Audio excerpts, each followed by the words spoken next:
நேயத்திற்குரிய அல்லாஹ்வின் அடியார்களே, அன்பிற்குரிய சகோதரிகளே, சகோதரர்களே, அல்லாஹ் சுப்ஹானஹு வ தஆலா நமக்கு அவனுடைய அருளால் இந்த அமர்வை நாடினான். அல்லாஹுடைய அருளால் இந்த இடத்திலே நாம் ஒன்று கூடியிருக்கிறோம். அல்லாஹுவை பற்றியும் அவனுடைய மார்க்க சட்டங்களை பற்றியும் தெரிந்து கொள்வதற்காக. இன்று நாம் எடுத்துக்கொண்டிருக்கின்ற தலைப்பு மிக முக்கியமான ஒரு தலைப்பு. அல்லாஹுவின் பக்கம் நம்மை நெருக்கமாக்கக்கூடிய, அல்லாஹுவிற்கும் நமக்கும் இடையில் உள்ள தொடர்பை புதுப்பித்து தரக்கூடிய, அந்த தொடர்பை எப்போதும் பசுமையாக வைத்திருக்கக்கூடிய, எல்லா காலங்களிலும் அந்த தொடர்பு அல்லாஹுவோடு நிரந்தரமாக இருப்பதற்குண்டான வாய்ப்பை ஏற்படுத்தி தரக்கூடிய ஒரு இபாதத்தை பற்றி பேசுவதற்காக இந்த இடத்திலே நாம் ஒன்று கூடியிருக்கிறோம். அதுதான் துஆ என்ற இபாதத். துஆ என்பதை இன்று பொதுவாக பலர் ஒரு சடங்காக செய்கிறார்கள். துஆவை ஒரு சடங்காக ஏற்படுத்தி வைத்திருக்கிறார்கள். அல்லாஹுக்கும் அடியானுக்கும் இடையில் உள்ள ஒரு தனிப்பட்ட விசேஷமான ஒரு நெருக்கம், ஒரு தொடர்பு, ஒரு உறவு என்பதாக துஆவை பார்க்கக்கூடிய மக்கள், கருதக்கூடிய மக்கள் மிக குறைவாகவே இருக்கிறார்கள். இரண்டாவது, துஆ என்பது அது ஏதோ சில சந்தர்ப்பத்தில் செய்யப்படுகிற, சில குறிப்பிட்ட நேரங்களில் கேட்கப்படுகின்ற, சில குறிப்பிட்ட இடங்களில் செய்யப்படுகின்ற ஒரு வணக்கமாக நினைத்து கொண்டிருக்கிறார்கள். இன்னும் சிலரோ துஆ கேட்பது அது அல்லாஹுடைய விதியை எதிர்ப்பதாக ஆகிவிடுமோ, நாம் ஏன் துஆ கேட்க வேண்டும், அல்லாஹ்வுக்கு தெரியாதா நமக்கு எதை தர வேண்டும் என்று என்பதாக துஆவை ஒரு தவறிய கண்ணோட்டத்திலே, தவறான கண்ணோட்டத்திலே பார்ப்பவர்களும் நம்மிலே பலர் இருக்கிறார்கள். இன்னும் பலரோ பெருமையினால், அலட்சியத்தினால், கவனக்குறைவினால், இன்னும் பல காரணங்களால் துஆவின் பக்கமே கவனம் செலுத்தாதவர்களும் இருக்கிறார்கள்.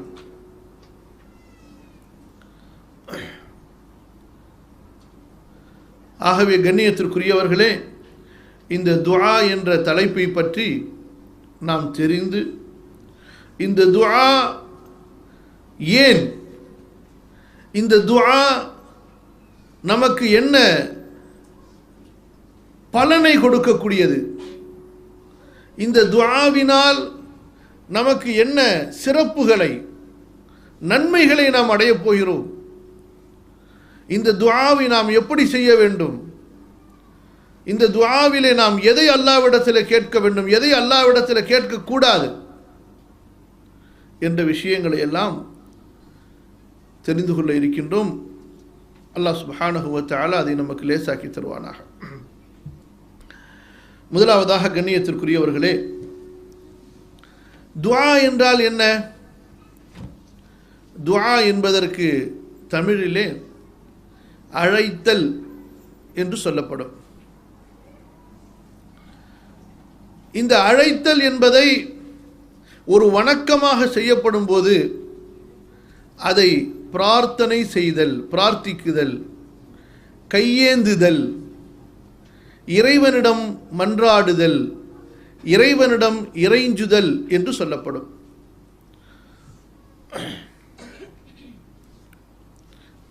கண்ணியத்திற்குரியவர்களே,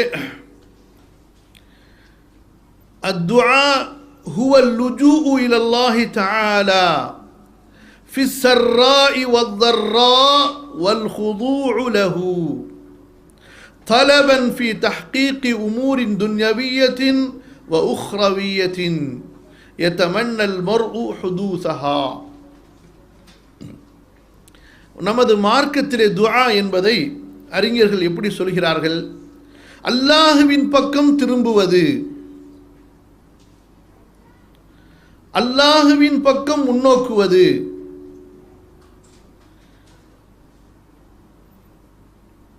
சுகமாக இருக்கின்ற காலங்களிலும் துக்கமாக இருக்கின்ற காலங்களிலும், இன்பத்தில் இருக்கின்ற காலத்திலும் துன்பத்தில் இருக்கின்ற காலத்திலும் அவனுக்கு பணிந்தவர்களாக, அவனிடத்தில் வேண்டியவர்களாக துன்யாவின் நன்மைகளை மறுமையின் நன்மைகளை அல்லாஹுவிடத்தில் பணிந்து பயந்து ஆதரவோடு இம்மை மறுமையின் நன்மைகளை வேண்டி திரும்புவதற்கு இறைஞ்சுவதற்கு மார்க்கத்திலே துஆ என்று சொல்லப்படுகிறது. இந்த துஆ, இதற்கு அல்லாஹ் சுப்ஹானஹு வ தஆலா கொடுத்திருக்கக்கூடிய அந்த கட்டளையை நீங்கள் கொஞ்சம் பாருங்கள்.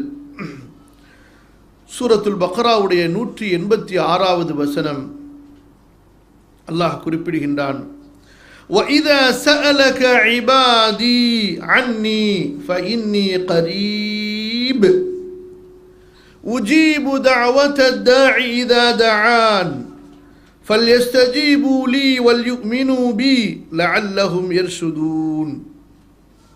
நபியே, எனது அடியார்கள் என்னிடம், எனது அடியார்கள் உம்மிடம் என்னை பற்றி கேட்டால், என்ன கேட்டார்கள்? அல்லாஹ் தூரமாக இருக்கிறானா நாங்கள் சப்தமிட்டு அவரிடத்திலே பிரார்த்தனை செய்வதற்கு? அல்லாஹ் சமீபத்தில் இருக்கின்றானா மென்மையாக நாங்கள் அவனை அழைத்து பிரார்த்தனை செய்வதற்கு என்று சஹாபாக்கள் நபியிடத்திலே கேட்டார்கள். அப்போது அல்லாஹ் ரப்புல் ஆலமீன் கட்டளை பிறப்பித்தான் நபிக்கு, நபியே நீங்கள் சொல்லுங்கள், ஃபஇன்னி கரீப், நான் மிக அருகாமையில் இருக்கின்றேன், மிக அருகாமையில் இருக்கின்றேன், மிக சமீபத்தில் இருக்கின்றேன். அல்லாஹுவை விட நமக்கு மிக நெருக்கமானவர் இந்த உலகத்தில் வேறு யாரும் இல்லை.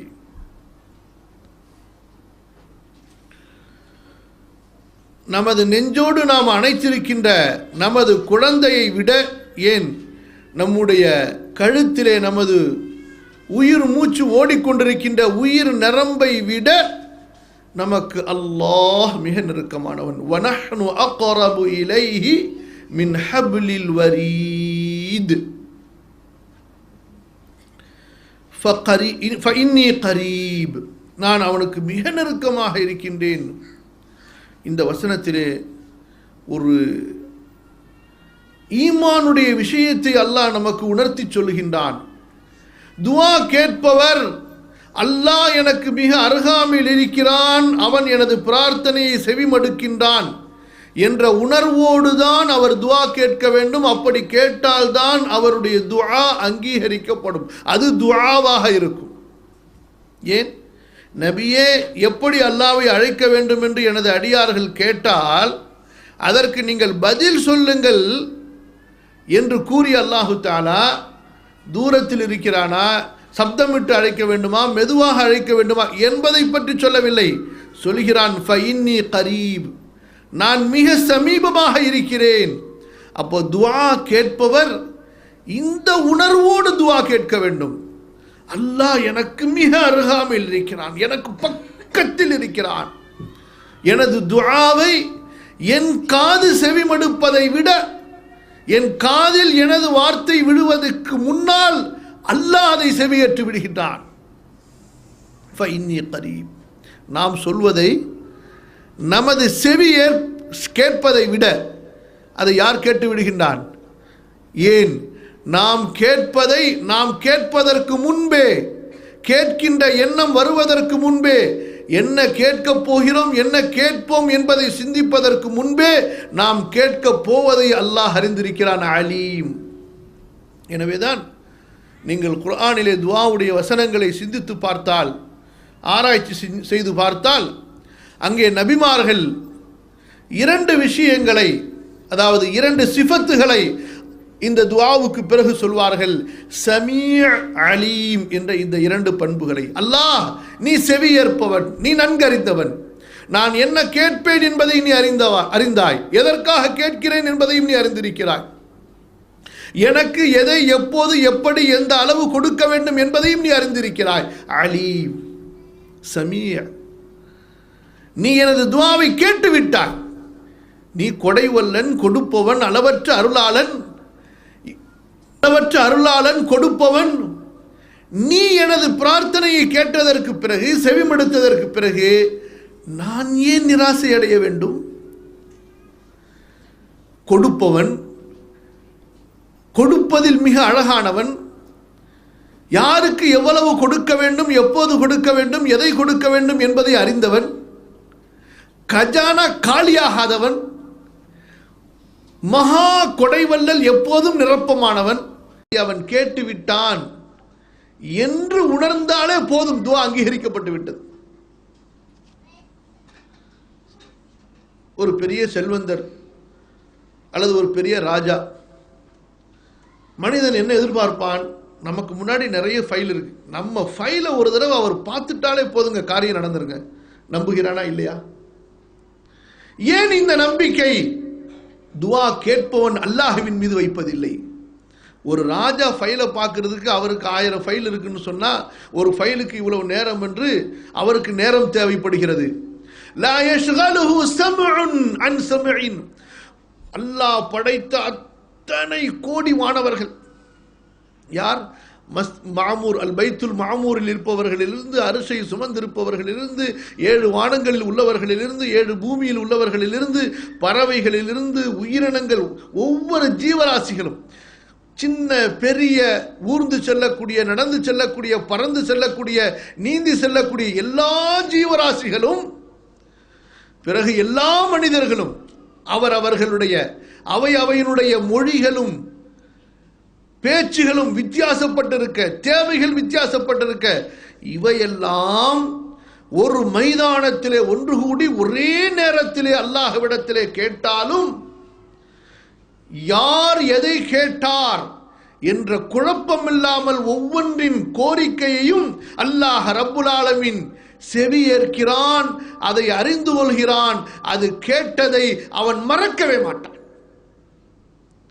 இப்படிப்பட்ட சமீஅ, கேட்கக்கூடிய ஆற்றல் உள்ளவனிடத்திலே கேட்டதற்கு பிறகு அடியான் ஏன் நிராசையாக வேண்டும்?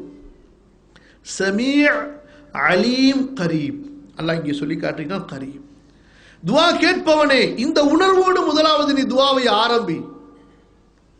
நீ எதை கேட்க வேண்டும் என்பதை யோசிப்பதற்கு முன்னால், எவ்வளவு கேட்க வேண்டும் என்பதை யோசிப்பதற்கு முன்னால், நீ யாரிடத்திலே கேட்கப் போகிறாயோ அவன் உனக்கு அருகாமையிலே இருக்கிறான் என்பதை உணர்ந்து கேட்க ஆரம்பி. இதுதான் குர்ஆனுடைய உஸ்லூப். எது முக்கியமோ, எது அடிப்படையோ அதன் பக்கம் மக்களுடைய கவனத்தை திருப்பும். ஃபைன்னி கரீம், அல்லாஹ் சொல்கிறான், நான் நெருக்கமாக இருக்கும்போது அழைப்பவரின் அழைப்புக்கு நான் ஏன் பதிலளிக்க மாட்டேன்? அவர் என்னை அழைக்கும் போது ஃபல்யஸ்தஜீபூலி, அவர்கள் எனக்கு பதிலளிக்கட்டும், என் கட்டளைகளை ஏற்று நடக்கட்டும். வல்யுக்மினூ பி, என்னை நம்பிக்கை கொள்ளட்டும். அப்ப இந்த வசனத்திலிருந்து துஆ அது ஒரு சாதாரணமான விருப்பமான ஒரு வணக்கம் மட்டுமல்ல, கட்டாயமான ஒரு வணக்கமும். அது துஆ என்பது ரொம்ப பேர் எப்படி விளங்கி வைத்திருக்கிறார்கள்? விரும்பினால் கேட்கலாம், கேட்காட்டி தப்பு கிடையாது என்று விளங்கி வைத்திருக்கிறார்கள் அல்லவா? அப்படி இல்லை. துஆ என்பது அவசியமாக நாம் கேட்டே ஆக வேண்டிய, செய்தே ஆக வேண்டிய ஒரு வணக்கமாகும்.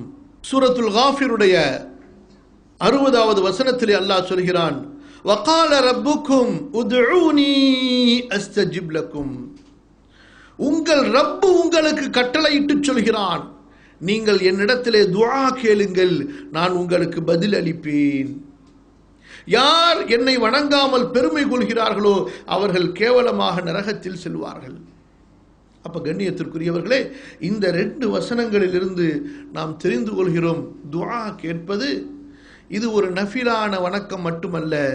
இந்த துஆ என்பது கட்டாயமான இபாதத்துகளிலே ஒன்று.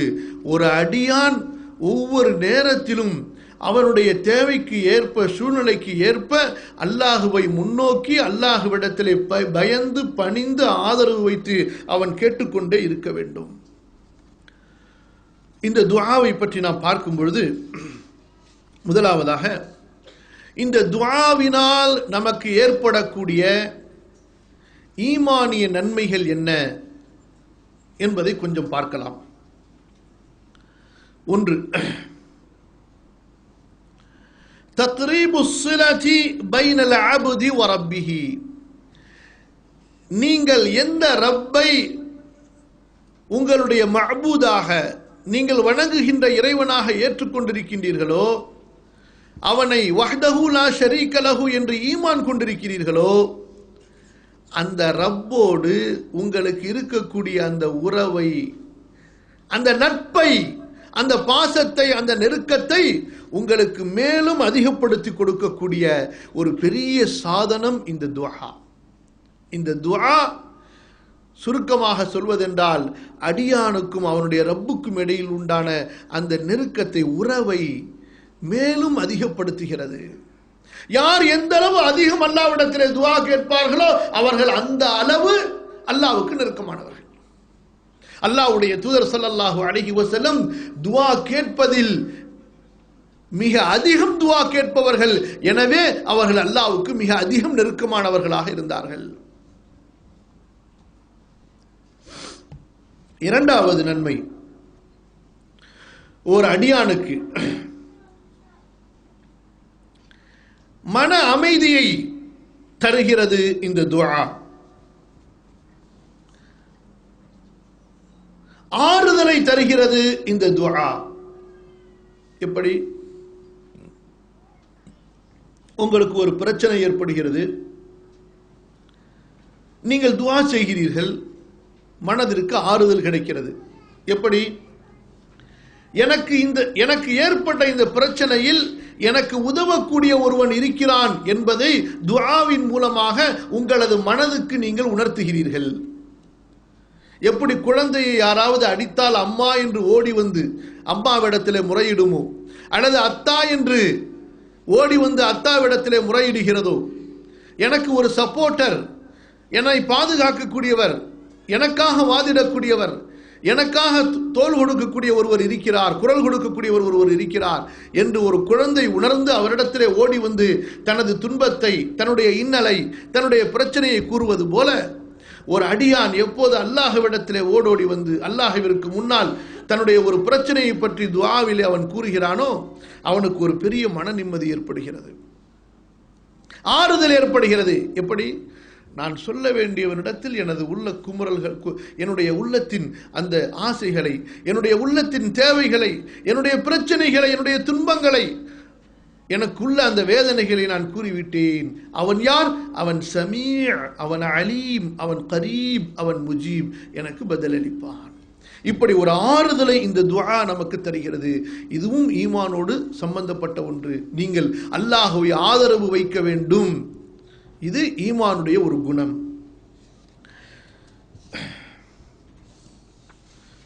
அடுத்து சகோதரிகளே, இந்த துஆவின் மூலமாக உங்களுக்கு நன்மைகள் ஏராளம் கிடைத்துக் கொண்டே இருக்கின்றன. அப்ப துஆ என்பது அதனுடைய ஒவ்வொரு வார்த்தையும், அதில் உங்களுக்கு இருக்கக்கூடிய ஒவ்வொரு உணர்வும், நீங்கள் செலவழிக்கக்கூடிய ஒவ்வொரு கவனமும் சிந்தனையும், அதன் மூலமாக உங்களுக்கு நன்மை கிடைக்கிறது. எப்படி நீங்கள் குர்ஆன் ஓதும் போது நன்மையை பெறுகிறீர்களோ, கவனமாக கேளுங்கள். தொழுகையில் இருக்கும்போது உங்களுக்கு நன்மை கிடைக்கும் என்பதை நீங்கள் உணர்கிறீர்களோ, அல்லது நீங்கள் நோன்பாளியாக இருக்கும்போது, அல்லது நீங்கள் ஹஜ் உம்ரா செய்யும்போது, அது போன்றுதான் நீங்கள் துஆ செய்து கொண்டே இருக்கும் போதெல்லாம் நீங்கள் அல்லாஹ்வை வணங்கிக் கொண்டே இருக்கிறீர்கள். எனவே அந்த துஆ உங்களுக்கு நன்மைகளை அல்லாஹ்விடத்திலே பதிய வைத்துக் கொண்டே இருக்கிறது.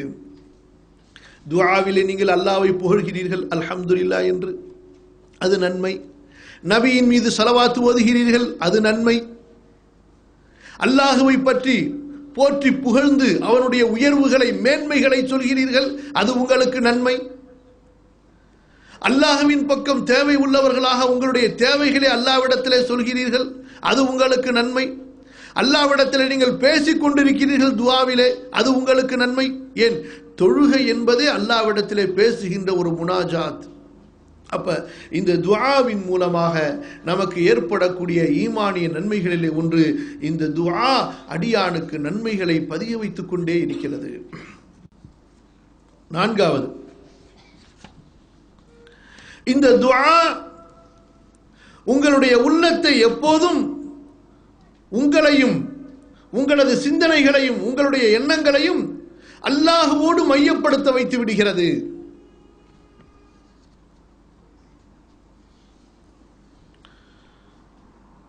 அல்லாஹ் அல்லாத அனைவரையும் விட்டும் அனைத்தையும் விட்டு உங்களுடைய கவனங்களை திருப்பி அல்லாஹுவை முன்னோக்குகின்ற ஒரு அடியானாக உங்களை மாற்றிவிடுகிறது. ஆகவேதான் இப்ராஹிம் ஸல்லல்லாஹு அலா நபியினா வ அலைஹி வஸல்லம் அவர்களை பற்றி அல்லாஹ் சொல்லும் பொழுது, இப்ராஹிம் அதிகம் பிரார்த்தனை செய்பவராக இருந்தார். சூரத்து தௌபா 9வது அத்தியாயத்தின் 114வது வசனத்திலே அல்லாஹ் சொல்கிறான், இன்ன இப்ராஹீம லஅவ்வாஹுன் ஹலீம். நிச்சயமாக இப்ராஹிம் அதிகம் துஆ கேட்பவராக இருந்தார். அப்ப துஆவினால் ஏற்படக்கூடிய ஈமானுடைய நன்மைகளிலே ஒன்று, உங்களை எப்போதும் அல்லாஹ்வின் பக்கம் முன்னோக்கியவர்களாக உங்களது கவனத்தாலும் சிந்தனையாலும் எண்ணங்களாலும் அந்த துஆ உங்களை வைத்திருக்கிறது.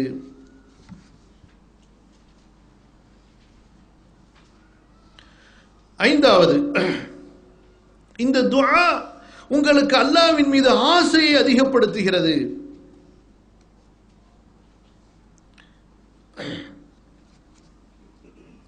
உண்மையான ஆசையை ஏற்படுத்துகிறது. இந்த துஆ உங்களுக்கு அல்லாஹ்வின் மீது ஆதரவை அதிகப்படுத்துகிறது. அல்லாஹ் அல்லாத மற்றவர்களிடமிருந்து உங்களது ஆசையை துண்டித்து விட செய்கிறது. உங்களது ஆசையை அல்லாஹ் அல்லாத மற்றவர்களிடமிருந்து இந்த துஆ துண்டித்து விடுகிறது. ஏன்? நீங்கள் யாரிடத்திலே கேட்பீர்களோ அவர் கொடுப்பார் என்ற நம்பிக்கையோடு அப்போது அவர் மீது உங்களுக்கு ஆசை கண்டிப்பாக வரும். அப்ப அல்லாஹ் கொடுப்பான் என்று அல்லாஹ்வின் பக்கம் நீங்கள் திரும்பியதற்கு பிறகு எதையும் அல்லாஹ்விடத்திலேயே நீங்கள் கேட்டுக்கொண்டே இருக்கும் பொழுது பிறரை விட்டு நீங்கள் கவனம் திரும்பி விடுவீர்கள். பிறரிடத்திலே கேட்பதிலிருந்து யாசிப்பதிலிருந்து நீங்கள் உங்களுடைய கவனத்தை திருப்பிக் கொள்வீர்கள். ஏன்? அல்லாஹ்விடத்திலே கேட்டதற்கு பிறகு நான் வேறு யாரிடத்திலே கேட்க வேண்டும்? நிறைய வரலாறுகளை நம்முடைய சலஃபுகளுடைய சம்பவத்திலே கேட்கிறோம். எவ்வளவு அழகழகான சம்பவங்கள். உமவியா மன்னர்களிலே அநேகமாக மர்வான் அல்லது அப்துல் மலிக் அவர் தவாஃப் செய்து கொண்டிருக்கும் பொழுது ஒரு தாபிஇ ஒருவரை பார்க்கிறார். உடனடியாக அந்த தாபிஇ, அதாவது குறிப்பாக மார்க்க அறிஞர்களை தாபிஇ என்று சொல்லப்படும், அவரிடத்தில் கேட்கிறார், உங்களுக்கு ஏதாவது தேவை இருக்கிறதா, நான் நிறைவேற்றி தருகிறேன் என்று. அப்போது அந்த அறிஞர் சொல்கிறார்கள், யார் எனது தேவையை நிறைவேற்றுவானோ அவரிடத்தில் தான் நான் வந்திருக்கிறேன், எனவே எனக்கு வேறு ஒருவரிடத்திலே தேவையில்லை. அல்லாஹ்வுடைய மஸ்ஜிதில் இருந்து கொண்டு இன்னொருவரிடத்திலே கேட்பதை நான் வெட்கப்படுகிறேன். சரி, மன்னர் அமைதியாகிறாரு. மஸ்ஜிதுக்கு வெளியில வர்ற வரைக்கும், அந்த அறிஞர் வர்ற வரைக்கும் அந்த மன்னர் காத்து கொண்டிருக்கிறார். அந்த மன்னர் காத்து கொண்டிருக்கிறார். அந்த அறிஞர் வெளியே வந்ததற்கு பிறகு, அறிஞரே இப்போது சொல்லுங்கள், உங்களுக்கு என்ன தேவை, நான் நிறைவேற்றி தருகிறேன் என்று. அப்போது அவர் கேட்டார், துன்யாவின் தேவைகளில் இருந்தா ஆகிரத்தின் தேவைகளில் இருந்தா என்று. அப்போது அந்த மன்னர் சொல்கிறார், ஆகிரத்துடைய தேவையை நான் எப்படி செய்ய முடியும், துன்யாவுடைய தேவைகளில் ஏதாவது ஒன்றை சொல்லுங்கள். அப்போது அறிஞர் சொல்கிறார்கள், என்னுடைய துன்யாவின் தேவைக்கு அல்லாஹ் உங்களை பொறுப்பாளியாக ஆக்கவில்லையே. என்னுடைய பொறுப்பை அவனது கையிலே வைத்திருக்கிறான். நான் யாரிடத்தில் அதை கேட்க வேண்டுமோ கேட்டுவிட்டு வந்து விட்டேன். அவரிடத்தில் கேட்டதற்கு பிறகு இன்னொருவரிடத்தில் நான் ஏன் கேட்க வேண்டும்? எப்படிப்பட்ட ஒரு நம்பிக்கையை, அழகிய நம்பிக்கையை, அழகிய ஆதரவை அல்லாஹ்விடத்திலே வைத்திருந்தார்கள். அல்லாஹ்விடத்திலே கேட்டதற்கு பிறகு, முறையிட்டதற்கு பிறகு வேறு என்ன என்ற அந்த உண்மையான தவக்குலுடைய நம்பிக்கை அவர்களுக்கு எப்படி இருந்தது?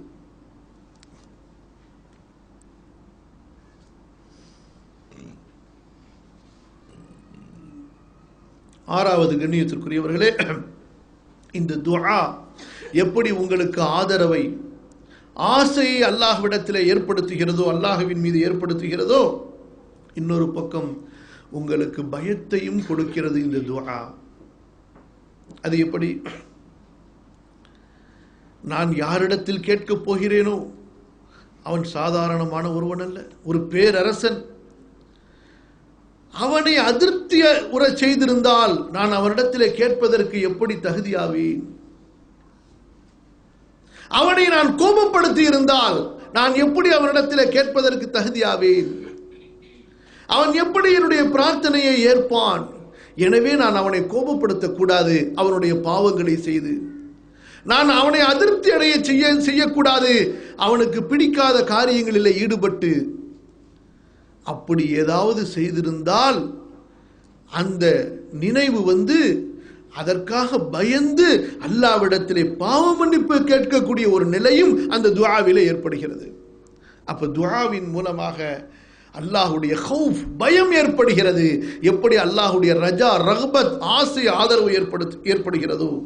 வஅலல்லாஹி ஃபல்யதவக்கலில் முஃமினூன், அல்லாஹ்வை சார்ந்திருத்தல், தவக்குல் என்ற அந்த ஈமானிய சிஃபத்தை இந்த துஆ ஏற்படுத்துகிறது. ஏன்? யாருக்கு அல்லாஹ்விடத்திலே தவக்குல் இருக்குமோ அவர்தான் அல்லாஹ்விடத்திலே துஆ செய்வார். அப்ப தவக்குல் உண்மையிலே ஒருவருக்கு இருக்கிறது என்றால் அவர் துஆ அதிகம் கேட்பார். யாருக்கு தவக்குல் இல்லையோ அவர் துஆ கேட்க மாட்டார். அப்ப சில பேர் சொல்கிறார்கள் அல்லவா, நான் உங்களுக்கு முன்னால் கூறினேனே, எனக்கு விதியின் மீது நம்பிக்கை இருக்கிறது, அல்லாஹ்வின் மீது நம்பிக்கை இருக்கிறது, எனவே நான் கேட்க வேண்டிய அவசியமில்லை என்று. அது தவறு. அல்லாஹ்வுடைய தூதர் ஸல்லல்லாஹு அலைஹி வஸல்லம் அவர்கள் வைத்த தவக்குலை போன்று உலகத்தில் யாரும் வைக்க முடியாது. நபிமார்களுடைய தவக்குலை போன்று மற்ற மனிதர்கள் வைக்க முடியாது. அந்த நபிமார்கள் அதிகம் துஆ கேட்பவர்களாக இருந்தார்கள். அப்ப தவக்குலை கொடுக்கக்கூடியது துஆ. ஏன்? அல்லாஹ்வை சார்ந்து விடும்போது எந்த ஒன்றாக இருந்தாலும், சிறியது பெரியது எதுவாக இருந்தாலும் அல்லாஹ்விடத்திலே சொல்வோம். அல்லாஹ் மூசா அலைஹிஸ்ஸலாத்து வஸ்ஸலாம் அவர்களுக்கு கூறியதாக முந்தியவர்களுடைய செய்திகளிலே பார்க்கிறோம். மூசா, நீ என்னிடத்தில் எதையெல்லாம் கேட்க வேண்டும் தெரியுமா? நாம் எப்படி நினைத்து வைத்திருக்கிறோம்?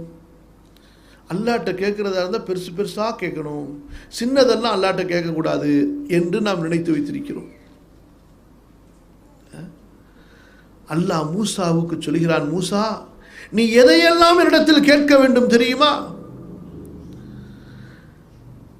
சல்னி ஷிராகன் அலை, உனது செருப்பினுடைய வாறு அருந்து விட்டாலும் யா அல்லாஹ் எனக்கு இதை சரி செய்து கொடு என்று அல்லாஹ்விடத்திலே கேள், உனது ரப்பிடத்திலே கேள். வமில்ஹ அஜீனிக, நீ உன்னுடைய ரொட்டிக்காக மாவை குழைக்கும் போது அதற்கு உப்பு தேவைப்பட்டால் அந்த உப்பை என்னிடத்திலே கேள். சல்னி ஷிராகன் அலை வமில்ஹ அஜீனிக், நமது தேவையை முதலிலே அல்லாஹ்விடத்திலே சொல்ல வேண்டும். அப்ப இந்த துஆ இந்த தவக்குலை நமக்கு ஏற்படுத்துகிறது. எட்டாவதாக அல்லாஹ்வுடைய மகத்துவத்தை, அல்லாஹ்வுடைய மேன்மையை, அவனுடைய கண்ணியத்தை, கம்பீரத்தை நமக்கு உணர்த்துகிறது இந்த துஆ.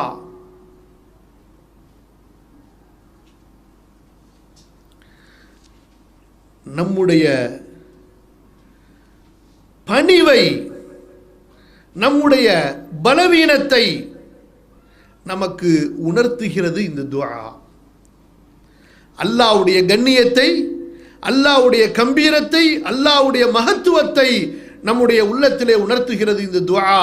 அதே நேரத்தில் நம்முடைய பணிவை, பயத்தை, நம்முடைய இயலாமையை இந்த துஆ உணர்த்துகிறது.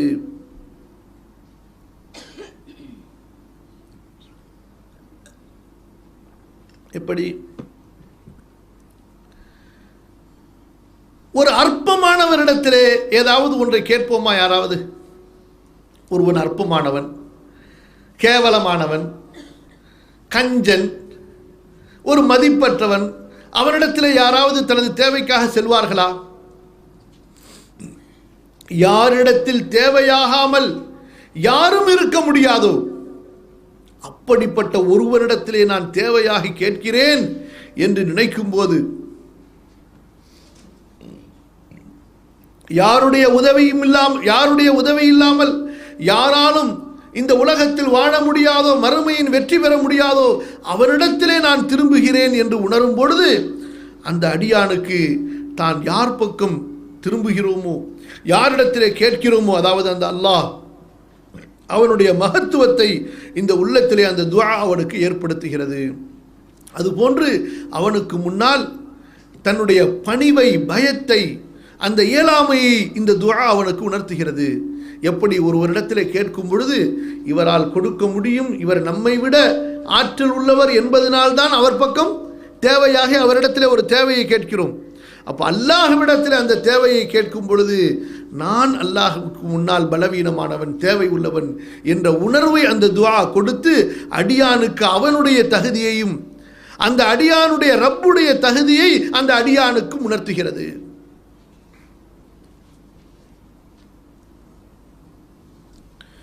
அடுத்து கண்ணியத்திற்குரியவர்களே, 9வதாக இதை நாம் சொல்லலாம், துஆவுனுடைய அம்சங்களிலே ஒன்று.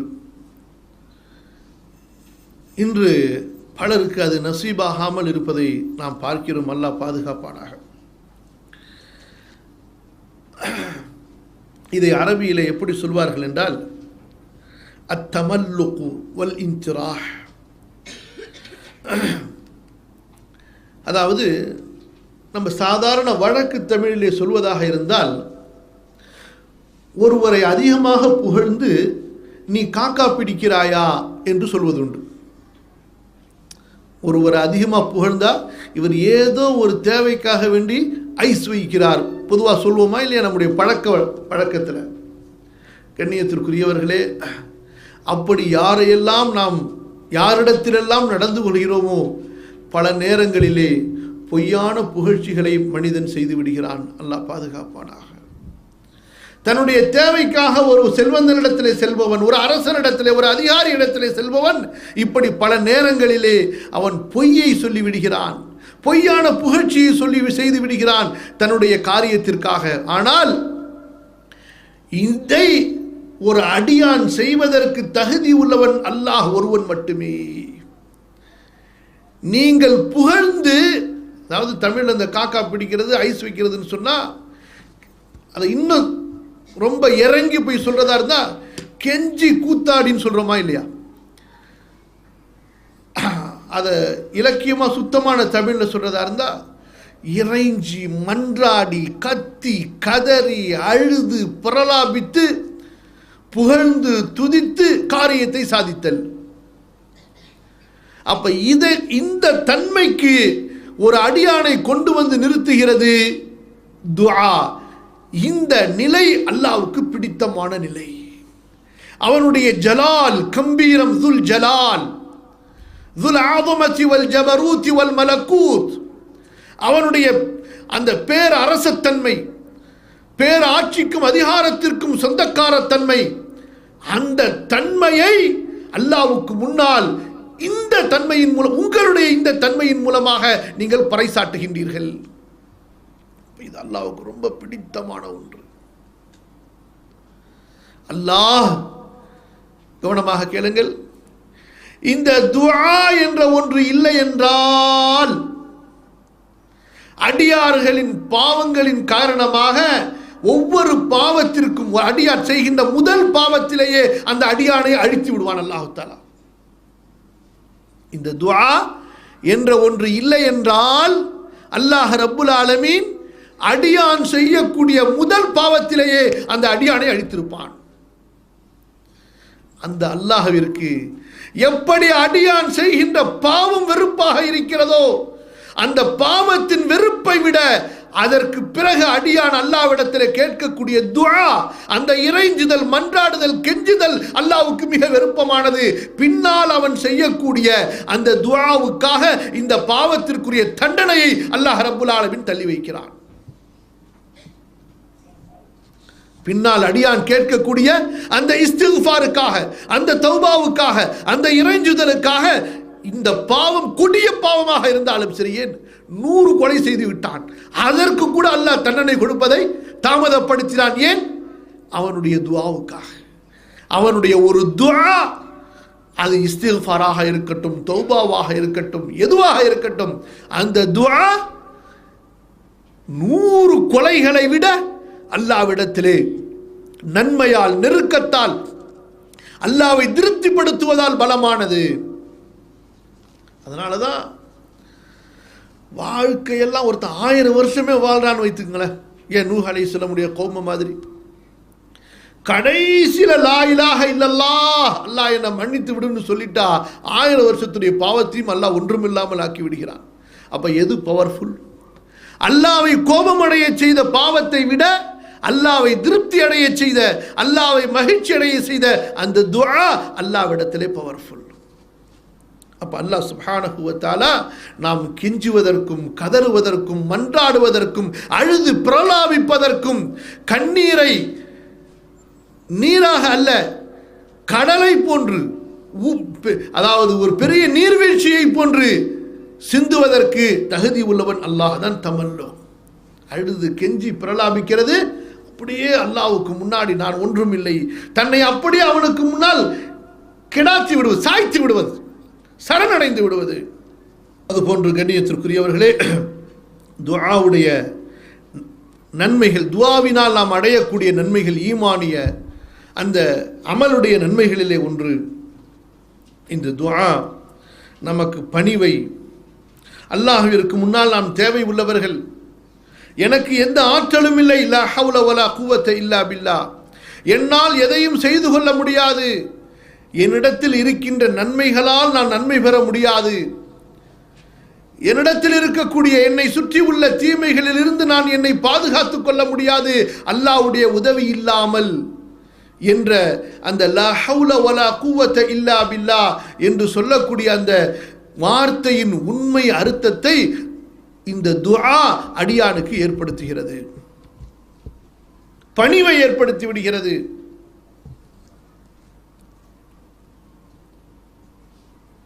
அதுபோன்று இந்த துஆ,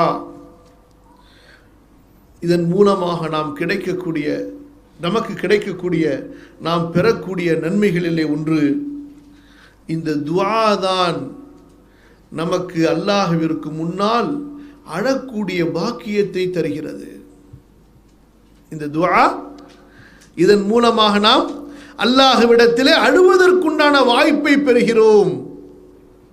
அல்லாஹ்வின் அச்சத்தாலும் அன்பாலும் அழுவது அல்லாஹ்வுக்கு பிடித்தமான அமல்களிலே ஒன்று. அழுகை ஒரு இபாதத்.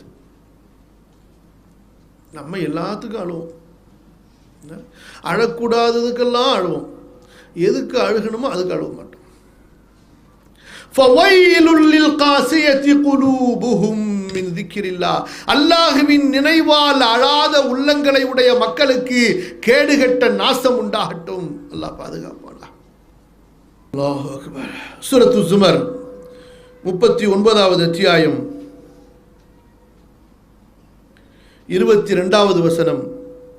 ஃபவைலுல் லில் காசியத்தி குலூபுஹும் மின் திக்ரில்லாஹ், அல்லாஹ்வுடைய நினைவால், அல்லாஹ்வை நினைத்து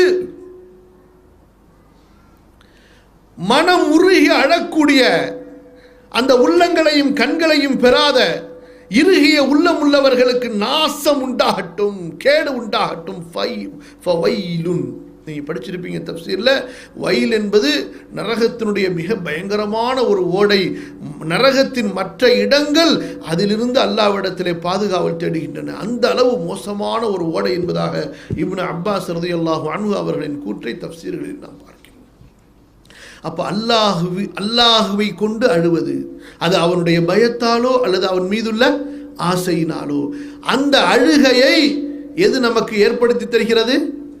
நீங்கள் கேட்கக்கூடிய அதிகமான துவா. இன்னைக்கு மக்கள் எப்படி துவா கேட்குறாங்க? அப்படி தொழுவார், தொழும்போதும் மனசு இருக்கிறது இல்லை, தொழுது முடித்ததுக்கு பிறகு மனசு இருக்கிறது இல்லை. இப்படி கையை தூக்குவார் ஸ்டைலாக, அப்படி ஒரு 2-3 வார்த்தையை சொல்லுவார். அப்புறம் அந்த சலாம் சொல்லும்போது பாய் பாய் சொல்லிட்டு போகிறாங்களே இன்றைக்கி, அந்த மாதிரி சொல்லிட்டு திரும்பி போயிட்டே இருப்பார். இதைத்தான் பெரும்பாலானவர்கள் துவா என்று நினைத்து வைத்திருக்கிறார்கள். பாருங்களேன், ஒரு உங்களுடைய நேரத்தை பற்றிய ஒரு அறிக்கையை ரெடி பண்ணுங்க. அதில் பேப்பர் படிக்கிறதுக்கு, சுற்றி பார்க்குறதுக்கு, ஊர்கதை பேசுகிறதுக்கு, வெட்டி வம்பு விலைக்கு வாங்குறதுக்கு, இப்படி எல்லாத்துக்கும் ஒரு லிஸ்ட்டை போடுங்க. அல்லாஹ்விடத்தில் உட்கார்ந்து அல்லாஹ்வுக்கு முன்னாடி அவனிடத்தில் கேட்பதற்கு, பேசுவதற்கு, உங்களது தேவைகளை சொல்வதற்கு, உங்களது தேவைகளை அவனிடத்தில் கேட்பதற்கு, இந்த துஆவுக்கு என்று நீங்கள் எவ்வளவு நேரத்தை ஒதுக்கி வைத்திருக்கிறீர்கள்? அப்ப தெரியும் நம்ம இந்த துஆவை எப்படி பாவித்துக் கொண்டிருக்கிறோம் என்று. அப்ப இந்த துஆ என்பது நமக்கு எதை ஏற்படுத்துகிறது? அழுகையை ஏற்படுத்துகிறது. அந்த அழுகை அல்லாஹ்வின் அன்பினாலும் ஏற்படலாம், அதுவும் அல்லாஹ்வுக்கு பிடித்தமானது, அல்லது அல்லாஹ்வின் பயத்தினாலும் அச்சத்தினாலும் ஏற்படலாம், அதுவும் அல்லாஹ்வுக்கு பிடித்தமானது. அதுபோன்று இந்த துஆ உங்களது 2 கரங்களையும் அல்லாஹ்விற்கு முன்னால் உயர்த்துகிறது. இந்த துஆ உங்களுடைய 2 கரங்களையும் அல்லாஹ்விற்கு முன்னால் உயர்த்துகிறது. இது அல்லாஹ்வுக்கு பிடித்தமான ஒரு சிஃபத். எப்படி நாவினால் உங்களை ஃபக்கீர் என்று சொல்கிறீர்களோ, இந்த 2 கையை இப்படி தூக்கும் பொழுது நாம் செயலால் நம்மை ஃபக்கீர் என்று ஒப்புக்கொள்கிறோம். யாரெல்லாம் 2 கையை தூக்குவாங்க அல்லாஹ்வுக்கு முன்னாடி சொல்லுங்க? ஏழைகள் மட்டுமா? நலிந்தவர்கள், பலவீனமானவர்கள் மட்டுமா? இந்த உலகத்தில் யாரெல்லாம் அல்லாஹ்வுடைய தேவை தனக்கு இருக்கிறது என்று உணர்வார்களோ அவர்கள் எல்லாம் தனது 2 கரங்களை அல்லாஹ்விற்கு முன்னால் உயர்த்துவார்கள். இப்போது நீங்கள் சொல்லுங்கள், எனக்கு அல்லாஹ்விடத்தில் தேவை இல்லை என்று சொல்பவர் யாராவது இந்த உலகத்தில் இருக்கிறார்களா? எனக்கு அல்லாஹ்வுடைய தேவை இல்லை என்று சொல்பவர்கள் யாராவது உலகத்தில் இருக்கிறார்களா? அப்ப எல்லோரும் அல்லாஹ்விற்கு முன்னால் இந்த கையை உயர்த்தும் பொழுது, யா அல்லாஹ், நான் உன்னிடத்திலே ஒரு முஹ்தாஜ், தேவை உள்ள ஒரு ஃபக்கீராக இருக்கிறேன். அந்த கையை உயர்த்தும் பொழுது அல்லாஹ்வை செயலாலும், எப்படி தொழுகையிலே அல்லாஹு அக்பர் என்று கையை உயர்த்தும் பொழுது அவனுடைய அந்த ஆட்சியை, அவனுடைய அந்த கிப்ரியா, அதை நம்முடைய செய்கையால் நாம் அங்கீகரிக்கிறோம். அல்லாஹ் அக்பர் என்று வாயால் சொல்லும் பொழுது, அதுபோன்று யா ரப் என்று சொல்லும் பொழுது இந்த 2 கரங்களை உயர்த்தும் பொழுது செயலால் அல்லாஹுவை நாம் நமது செயலால் நம்மை ஏழ்மையானவர்களாகவும் தேவை உள்ளவர்களாகவும், நமது செயலால் அல்லாஹ்வுடைய அரசாட்சியையும் அல்லாஹ்வுடைய மகத்துவத்தையும் ஏற்றுக்கொண்டவர்களாக ஆகிறோம். ஹதீஸுகள் இந்த துஆவை பற்றி வரக்கூடிய சிறப்புகளை நாம் ஒரு கண்ணோட்டம் இடும்போது பல அழகிய ஹதீஸுகளை நாம் இங்கே பார்க்கிறோம். இமாம் புகாரி, இமாம் முஸ்லிம் ரஹிமஹுமுல்லா பதிவு செய்யக்கூடிய ஒரு அழகிய ஹதீஸை பாருங்கள்.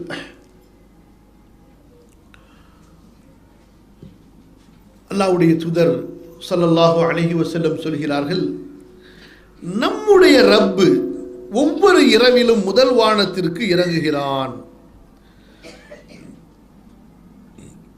இரவனுடைய 3வது பகுதி மீதமாக இருக்கும்போது அவன் சொல்கிறான், என்னை அழைத்து பிரார்த்திப்பவர் யாரும் இருக்கிறாரா? நான் அவருக்கு பதில் தருவேன். என்னிடத்திலே கேட்பவர் இருக்கிறாரா?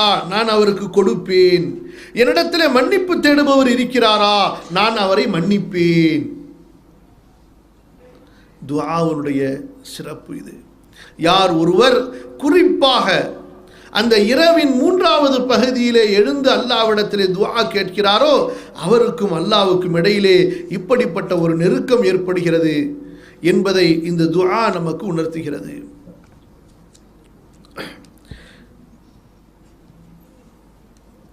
இமாம் பகவி ரஹ்மத்துல்லாஹி அலைஹி தங்களுடைய தஃப்சீரிலே இந்த துஆவுடைய வசனத்திற்கு கீழே விளக்கம் எழுதும்போது சொல்கிறார்கள், நுஅமான் இப்னு பஷீர் ரலியல்லாஹு அன்ஹு அவர்களுடைய ஹதீஸ். நுஅமான் இப்னு பஷீர் ரலியல்லாஹு அன்ஹு சொல்கின்றார்கள், சமிஅத்து ரசூலல்லாஹ் ஸல்லல்லாஹு அலைஹி வஸல்லம் யகூலு அலல் மிம்பர் இன்ன துஆ ஹுவல் இபாதஹ். துஆதான் வணக்கம். உதுஊனி அஸ்தஜிப் லக்கும் என்ற வசனத்திற்கு விளக்கம் எழுதுகிறார்கள். அதாவது நீங்கள் என்னை வணங்குங்கள், நான் உங்களுக்கு பதில் அளிப்பேன். அதாவது அந்த வணக்க வழிபாட்டில் நீங்கள் கேட்கக்கூடிய பிரார்த்தனையை நான் ஏற்றுக்கொள்வேன். அப்போ துஆ என்பது அல்லாஹுடைய இபாதத்தோடு சேர்ந்திருக்க வேண்டும். இபாதத்தில் துஆ இருக்கிறது, துஆவில் இபாதத் இருக்கிறது, இரண்டும் கலந்த ஒன்று. அல்லாஹ்வுடைய தூதர் ஸல்லல்லாஹு அலைஹி வஸல்லம் சொன்னார்கள், துஆ என்பது அது இபாதத். அதற்கு பிறகு அனஸ் இப்னு மாலிக் ரலியல்லாஹு அன்ஹு அவர்கள் அறிவிக்கக்கூடிய அந்த ஹதீஸ் இமாம் அபு யஅலா தன்னுடைய முஸ்னதிலே பதிவு செய்கிறார்கள். அதையும் இமாம் பகவி ரஹிமஹுல்லா இங்கே எழுதுகிறார்கள். துஆவுடைய சிறப்புகளிலே ஒன்று, ரசூலுல்லாஹ் ஸல்லல்லாஹு அலைஹி வஸல்லம் கூறியதாக, நபி ஸல்லல்லாஹு அலைஹி வஸல்லம் தன்னுடைய ரப்பு கூறியதாக சொல்கிறார்கள். கவனமாக கேளுங்க. அல்லாஹ் சொல்கிறான், அர்பஉ ஹிசாலின், 4 குணங்கள், அவற்றில் ஒன்று எனக்கு, ஒன்று உனக்கு, ஒன்று உனக்கும் எனக்கும் இடையில், ஒன்று உனக்கும் அடியார்களுக்கும் இடையில். எனக்காக உள்ள விஷயம் என்ன? நீ என்னை வணங்கு, எனக்கு எதையும் இணை வைக்காதே. உனக்காக என் மீதுள்ள கடமை என்ன? உனக்கும் எனக்கும் உள்ளது உனக்காக உள்ள கடமை. நீ நன்மையில் எதை செய்வாயோ அதற்கு நான் உனக்கு கூலி தருவேன். உனக்கும் எனக்கும் மத்தியில் உள்ள குணம் விஷயம் என்ன? நீ துஆ கேட்க வேண்டும், நான் அதை அங்கீகரிக்க வேண்டும்.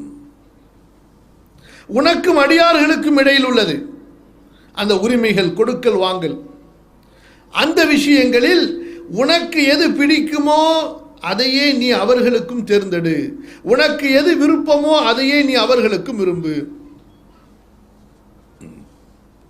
இந்த ஹதீஸை இன்னொரு முறை சொல்கிறேன், கவனியுங்கள். அல்லாஹ் சொல்கிறான், 4 விஷயங்கள், ஒன்று எனக்குள்ளது, இரண்டாவது உனக்குள்ளது, மூன்றாவது உனக்கும் எனக்கும் இடையில் உள்ளது, நான்காவது உனக்கும் அடியார்களுக்கும் இடையில் உள்ளது. எனக்குள்ள விஷயம் என்ன? நீ என்னை வணங்கு, எனக்கு இணை வைக்காதே. நீ என்னை வணங்கு, எனக்கு இணை வைக்காதே. உனக்குள்ள விஷயம் என்ன? உனக்குள்ள உரிமை என்ன? நீ எந்த நன்மையை செய்தாலும் அதற்கு உனக்கு கூலி உண்டு. உனக்கும் எனக்கும் இடையில் உள்ள விஷயம் என்ன? நீ துஆ கேட்க வேண்டும், நான் அதை அங்கீகரிக்க வேண்டும். நீ துஆ கேள், நான் அதை அங்கீகரிப்பேன். பாருங்க, இந்த இடத்துல அல்லாஹ்வுடைய ஏற்பாட்டை பாருங்கள். அல்லாஹ் சுப்ஹானஹு வ தஆலா இந்த உறவை, துஆ கேட்பதை அவனுக்கும் நமக்கும் இடையில் உண்டான உறவாக வைத்திருக்கின்றான். இதுதான் நம்ம ஆரம்பத்தில் உங்களுக்கு துஆவுடைய ஈமானிய நன்மைகளாக சொன்னோம். 4வது, உனக்கும் அடியார்களுக்கும் இடையில் உள்ள விஷயங்கள். மிக அழகாக அல்லாஹ் சொல்கிறான். ஷரியத்தினுடைய அத்தனை சட்டங்களுடைய ஒரு தாய் வாசகமாக அல்லாஹ் இதை சொல்கிறான். அந்த அடியார்கள் சம்பந்தப்பட்ட விஷயங்களில் உனக்கு பிறர் எதை செய்ய வேண்டும் என்று விரும்புவாயோ அதை நீ பிறருக்கு விரும்பு. அதுபோன்று அத்தர்ஹீப் ஒத்தர்ஹீபுடைய நூலிலே இமாம் அல்பானி அவர்கள் சஹீஹ் என்று கூறிய ஹதீஸுகளிலே ஒன்று, அபூ ஹுரைரா ரலியல்லாஹு அன்ஹு அவர்கள் அறிவிக்கின்றார்கள், லைஸ ஷைஉன் அக்ரம அலல்லாஹி தஆலா மினத் துஆ. துஆவை விட அல்லாஹ்விடத்திலே ஒரு கண்ணியமான ஒன்று கிடையாது. அப்ப அல்லாஹ்வுக்கு முன்னால் நீங்கள் சமர்ப்பிக்கக்கூடிய வணக்க வழிபாடுகளில் துஆவை விட ஒரு கண்ணியமான ஒன்று இல்லை. அதுபோன்று இமாம் அல்பானி அவர்கள் தங்களுடைய அல் அஹாதீஸ் ஸஹீஹாவிலே பதிவு செய்த ஹதீஸுகளிலே ஒன்று, இமாம் அப்துல் கனி அல் மக்திசி ரஹிமஹுல்லா கிதாபு துஆவிலே இதை பதிவு செய்திருக்கிறார்கள். அபூ ஹுரைரா ரலியல்லாஹு அன்ஹு அவர்கள் அறிவிக்கிறார்கள், அல்லாஹ்வுடைய தூதர் ஸல்லல்லாஹு அலைஹி வஸல்லம் சொன்னதாக, அஅஜஸுன் நாஸி மன் அஜஸ அனித் துஆ வ அப்கலுன் நாஸி மன் பகில பிஸ்ஸலாம். பலவீனமானவர்களில் மிக பலவீனமானவன் யார் என்றால் துஆ கேட்க முடியாமல் போனவன். நம்ம யாரை விளங்கி வைத்திருக்கிறோம்? கோமா ஸ்டேஜில் சென்றவர்களை பலவீனமானவர்கள் என்று விளங்கி வைத்திருக்கிறோம். மார்க்கம் யாரை கோமா ஸ்டேஜில் சென்றவன் என்று சொல்கிறது? யார் அல்லாஹ்விடத்திலே துஆ கேட்கவில்லையோ, யார் அல்லாஹ்விடத்தில் துஆ கேட்கவில்லையோ, அஅஜஸுன் நாஸ், அவர்கள்தான் மக்களிலே மிக பலவீனமானவர்கள். அடுத்து கஞ்சன், கர்மிகள். இந்த கஞ்சர்களில், கர்மிகளில், உலோபிகளிலே மிக மோசமான கஞ்சன் யார் தெரியுமா? சலாம் சொல்வதற்கு கஞ்சத்தனம் படுபவன்.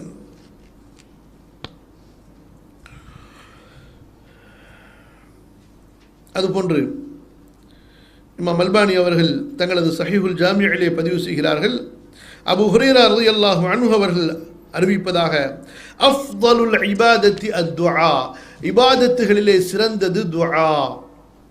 முந்தைய ஹதீஸில் இபாதத்துகளில் அல்லாஹ்விற்கு மிக கண்ணியமான ஒன்று, அல்லாஹ் ரொம்ப ரெஸ்பெக்ட் செய்யக்கூடிய ஒன்று, அதனால தான் அவ்வளவு பாவங்களை மன்னித்து விடுகிறான். ஷிர்க் என்ற மகா பாதகமான செயலையும் லா இலாஹ இல்லல்லாஹ் என்ற அந்த ஒரு துஆவை கொண்டு, அதில் துஆ அடங்கி இருக்குது என்ற அந்த ஒரு துஆவின் வாசகத்தை கொண்டு அல்லாஹ் மன்னித்து விடுகின்றான். அதுபோன்று இமாம் அல்பானியுடைய அந்த அல் அஹாதீஸு ஸஹீஹாவிலே பதிவான ஹதீஸுகளிலே ஒன்று, இமாம் திர்மிதி ரஹிமஹுல்லா அவர்கள் அறிவிக்கின்றார்கள், அபூ ஹுரைரா ரலியல்லாஹு அன்ஹு அவர்கள் அறிவிப்பதாக, மன் லம் யஸ்அலில்லாஹ் யக்தப அலைஹி, அல்லாஹ்விடத்தில் யார் கேட்கவில்லையோ அல்லாஹ் அவர் மீது கோபித்துக் கொள்கிறார். நீங்கள் அல்லாஹ்விடத்திலே உங்களது தேவையை கேட்கவில்லை என்றால் அல்லாஹு தஆலா கோபித்துக் கொள்கிறான். மனிதர்கள் கேட்டால் கோபிப்பார்கள், அல்லாஹு தஆலா கேட்கவில்லை என்றால் கோபிக்கின்றான். அதே போல இமாம் புகாரியுடைய ஹதீஸுகளிலே ஒன்று, ஷத்தாத் இப்னு அவுஸ் ரலியல்லாஹு அன்ஹு அறிவிக்கின்றார்கள், சய்யிதுல் இஸ்திக்ஃபார் என்ற அந்த பாவ மன்னிப்பின் துஆவை பதிவு செய்துவிட்டு ரசூலுல்லாஹி ஸல்லல்லாஹு அலைஹி வஸல்லம் உடைய அந்த ஹதீஸை பதிவு செய்கிறார்கள் இமாம் அவர்கள். இந்த துஆவுக்குள்ள சிறப்பு என்ன தெரியுமா? ஒரு மனிதன் நம்பிக்கை கொண்டவனாக காலையில் இதை கூறி அன்றைய மாலைக்குள் அவன் மரணித்து விட்டால் அவன் சொர்க்கவாசி, இரவிலே கூறி காலைக்குள் அவன் மரணித்து விட்டால் அவன் சொர்க்கவாசி. அப்போ இந்த துஆவுடைய சவாபை பாருங்கள். அதே போல இமாம் புகாரி, இமாம் முஸ்லிம் பதிவு செய்யக்கூடிய ஹதீஸுகளிலே ஒன்று, அபூ ஹுரைரா ரலியல்லாஹு அன்ஹு அவர்கள் அறிவிக்கின்றார்கள், நான் எனது அடியான் என்னை எப்போதெல்லாம் நினைக்கிறானோ அப்போதெல்லாம் இருக்கிறேன் அவனோடு. அவன் என்னை எப்படி எண்ணுகிறானோ அப்படி நான் நடந்து கொள்கிறேன். அவன் என்னை தனது நஃப்ஸிலே நினைவு கூர்ந்தால் நானும் அவனை எனது நஃப்ஸிலே நினைவு கூறுகிறேன். அவன் என்னை ஒரு கூட்டத்திலே நினைவு கூர்ந்தால் அதைவிட சிறந்த கூட்டத்திலே நான் அவனை நினைவு கூறுவேன். அவன் என்னிடத்திலே ஒரு ஜான் நெருங்கி வந்தால் நான் ஒரு முழம் நெருங்கி வருவேன். அவன் என்னிடத்திலே ஒரு முழம் நெருங்கி வந்தால் நான் அவனிடத்திலே ஒரு கஜம் நெருங்கி செல்வேன். அவன் என்னிடத்திலே நடந்து வந்தால் நான் அவனிடத்திலே ஓடி செல்வேன். அப்போ இந்த துஆ, இதனால் ஏற்படக்கூடிய அந்த அல்லாஹ்வின் நெருக்கத்தை இந்த ஹதீஸ் நமக்கு உணர்த்துகிறது. அப்போ துஆ என்பது இது ஒரு சாதாரணமான விஷயம் அல்ல. யாராவது ஒருவர் இஸ்லாமை ஏற்றுக்கொண்டால் ரசூலுல்லாஹி ஸல்லல்லாஹு அலைஹி வஸல்லம் முதலாவதாக அவருக்கு துஆவைத்தான் கற்றுத் தருவார்கள். ஒரு தாயி தெரிந்து கொள்ள வேண்டிய முக்கியமான ஒரு விஷயம், இஸ்லாமை ஏற்பவருக்கு தான் யாருக்கு இஸ்லாமை சொல்லித் தருகிறோமோ அவர் இஸ்லாமை ஏற்றுக்கொண்டால் அவருக்கு இவர் கற்றுக் கொடுக்க வேண்டிய முதல் விஷயம் எது? அல்லாஹ்வுடைய தூதர் ஸல்லல்லாஹு அலைஹி வஸல்லமுடைய செயலை அபு மாலிக் அல்-அஷ்ஜஇ ரலியல்லாஹு அன்ஹு அறிவிக்கின்றார்கள் தன்னுடைய தந்தையிடமிருந்து. இமாம் முஸ்லிம் ரஹிமஹுல்லாஹ் பதிவு செய்கிறார்கள், கான الرجل اذا اسلم علمه النبي صلى الله عليه وسلم الصلاة ثم امره ان يدعو بهؤلاء الكلمات. ஒருவர் இஸ்லாமை ஏற்றுக்கொண்டால் நபி அவர்கள் அவருக்கு தொழுகையை கற்றுத் தருவார்கள். பிறகு இந்த துஆவுடைய வாசகங்களை போதித்து தருவார்கள். அல்லாஹும்ம ஃபிர்லி வர்ஹம்னி வஹ்தினி வஆஃபினி வர்சுக்னி. அல்லாஹ் எனக்கு மன்னிப்பு கொடு, எனக்கு ரஹ்மத்து செய், எனக்கு நேர்வழி காட்டு, எனக்கு பாதுகாப்பு கொடு, எனக்கு இரண விஸ்தீரணத்தை கொடு. அப்ப துஆ என்பது எவ்வளவு சிறந்த ஒன்று என்பதை நாம் தெரிந்து கொள்கிறோம். தொழுகையை கற்றுக் கொடுத்த ரசூலுல்லாஹி ஸல்லல்லாஹு அலைஹி வஸல்லம் அடுத்து அந்த இஸ்லாமை ஏற்றுக்கொண்ட புதிய தோழருக்கு கற்றுத்தரக்கூடிய இரண்டாவது வணக்கம் எது? அவர் அல்லாஹ்விடத்தில் எப்படி கேட்க வேண்டும் என்ற அந்த விஷயத்தை, எதை கேட்க வேண்டும் என்ற அந்த துஆவை. அதே போல துஆவுடைய சிறப்புகளில் ஒன்று, அதுவும் குறிப்பா நீங்கள் உங்களது சகோதரனுக்கு உங்களது சகோதரிக்கு நீங்கள் துஆ செய்யும் பொழுது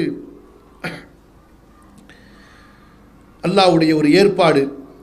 அபு தர்தா ரலியல்லாஹு அன்ஹு அவர்களிடமிருந்து அவர்களுடைய மனைவி உம்மு தர்தா அறிவிக்கின்றார்கள், எப்படி எந்த ஒரு முஸ்லிம் தன்னுடைய சகோதரனுக்கு துஆ செய்வாரோ, எப்படி அவருடைய மறைவிலே, அப்போது அவருக்கு அருகிலே ஒரு மலக்கு சொல்வார், இல்லா காலல் மலக்கு வலக பிமிஸ்லின், இல்லா காலல் மலக்கு வலக பிமிஸ்லின்.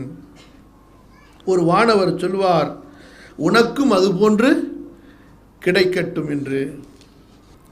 அடுத்து, இந்த துஆ ஏற்றுக்கொள்ளப்படுவதற்கு நாம் என்ன செய்ய வேண்டும்? என்ன ஷிஃபா, நீங்களும் குறிப்பிடுகிறீங்களா? சரி சரி, ஓகே.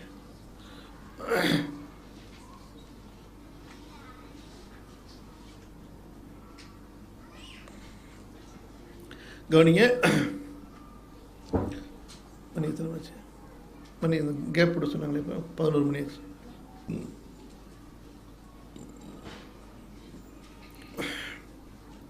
துஆ அங்கீகரிக்கப்படுவதற்குரிய நிபந்தனைகள், காரணங்கள், ஒழுக்கங்கள்.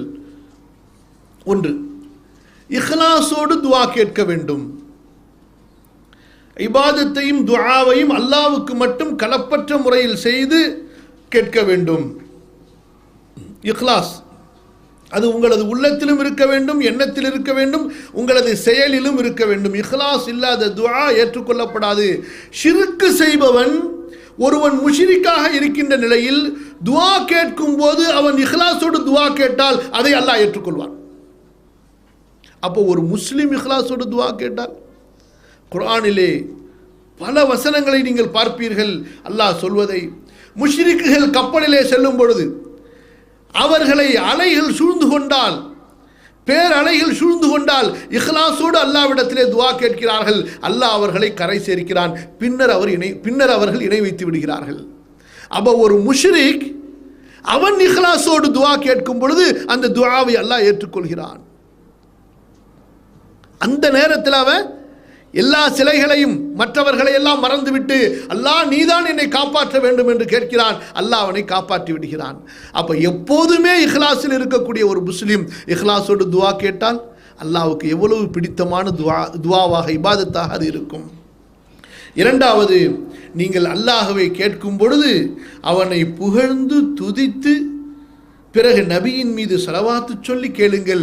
அப்படியே அந்த துஆவை முடியுங்கள். கண்டிப்பாக அல்லாஹ் அங்கீகரிப்பான் என்று ஆதரவு வையுங்கள். அப்ப துஆவுடைய ஒழுக்கங்கள், ஏற்றுக்கொள்ளப்படக்கூடிய காரணங்களிலே இரண்டாவது, அல்லாஹ்வை புகழ்ந்து துதித்து பின்னர் நபியின் மீது ஸலவாத்து சொல்லி துஆ கேட்க வேண்டும். பிறகு அப்படியே துஆவை முடிக்க வேண்டும். இருப்பான் என்ற உறுதியோடு கேட்க வேண்டும். கையை தூக்கும் போதே நான்லாம் கேட்டால் நீலாம் ஏற்றுப்பியா அப்படின்னு கேட்டால் அப்பயே தூக்கி போட்டுருவான் அல்லாஹ் சுப்ஹானஹு வ தஆலா. ஏன்? இவன் அல்லாஹ்வின் மீது தப்பெண்ணம் கொண்டு விட்டான். அல்லாஹ்வுக்கு யாரும் தன் மீது தப்பெண்ணம் கொள்வது பிடிக்கவே பிடிக்காது. மாறாக அது குஃபுர். எது எது குஃபுர்? எதுங்க குஃபுர்? அல்லாஹ்வின் மீது தப்பெண்ணம் வைப்பது, அல்லாஹ் ஏற்றுக்கொள்ள மாட்டான் என்று நிராசை அடைவது, நம்பிக்கை இழப்பது. இன்னஹு லா யயஸு மிர் ரௌஹில்லாஹ் இல்லல் கௌமுல் காஃபிரூன். அல்லாஹ்வின் கருணையிலிருந்து நம்பிக்கை இழக்க மாட்டார்கள், நிராசை அடைய மாட்டார்கள். யாரை தவிர? காஃபிர்களை தவிர. அல்லாஹ் பாதுகாப்பானார். அப்போ துஆ எப்படி கேட்க வேண்டும்? யகீன், உறுதியான நம்பிக்கையோடு கேட்க வேண்டும். நான்காவது,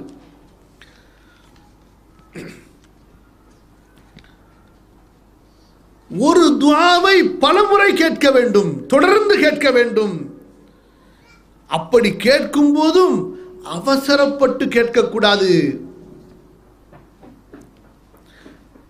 தொடர்ந்து கேட்க வேண்டும், கேட்டுக்கொண்டே இருக்க வேண்டும், கேட்டதை கேட்டுக்கொண்டே இருக்க வேண்டும், அவசரப்படக்கூடாது. இன்னைக்கு ராத்திரியே எனக்கு கொடுத்து முடிச்சிரு என்று அல்லாஹ்விடத்தில் கேட்கலாமா? ஐந்தாவது, உள்ளம் ஒன்றிணைந்திருக்க துஆ கேட்க வேண்டும். நாவு சொல்வதை உங்களது சிந்தனை, உங்களது உள்ளத்தின் உணர்வுகளோடு நாவு சொல்வது ஒன்றிணைய வேண்டும், சேர வேண்டும். எந்த உள்ளம் மறதியில் இருக்கிறதோ அவர்கள் கேட்கக்கூடிய துஆவை அல்லாஹ் அங்கீகரிக்க மாட்டான். ரசூல் ஸல்லல்லாஹு அலைஹி வஸல்லம் சொல்றாங்க, லா யக்பலுல்லாஹு துஆ மின் கல்பின் காஃபிலின். அதுபோன்று ஆறாவது,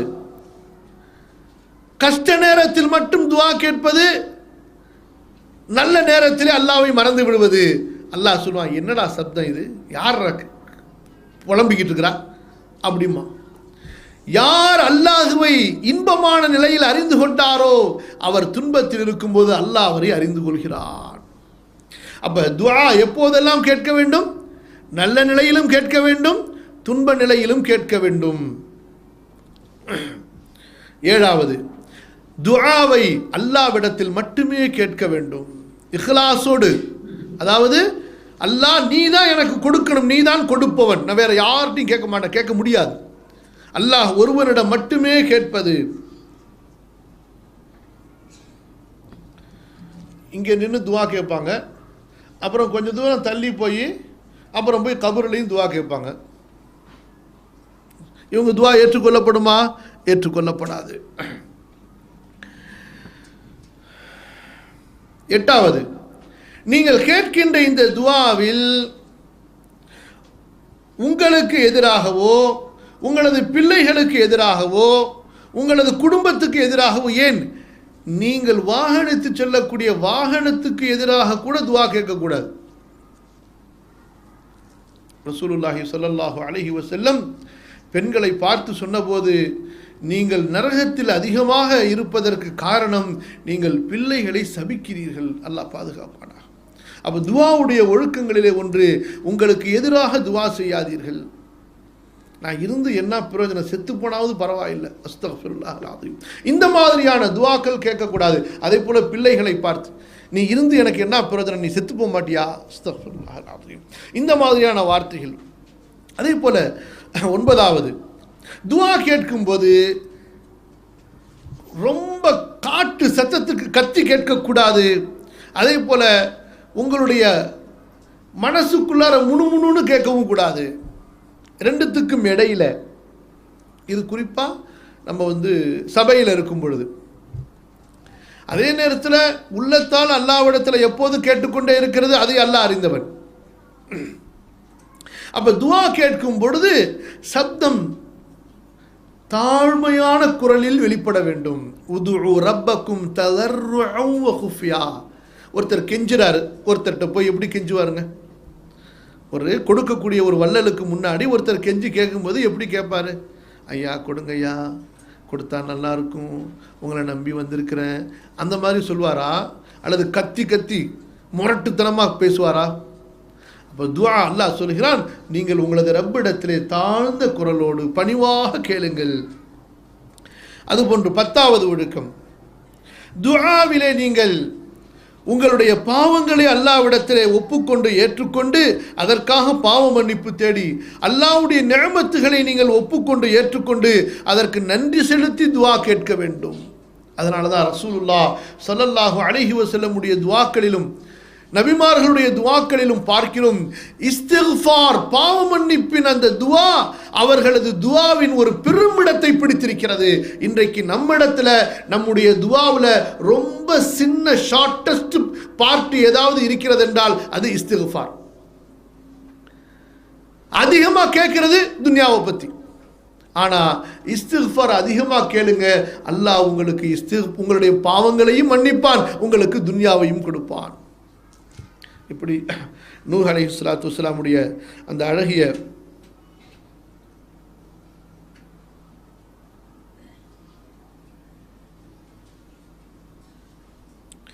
நூஹ் அலைஹிஸ்ஸலாத்து வஸ்ஸலாமுடைய பிரார்த்தனை, அவர்கள் தங்களது கௌமுக்கு சொன்ன அந்த அழகிய அறிவுரை,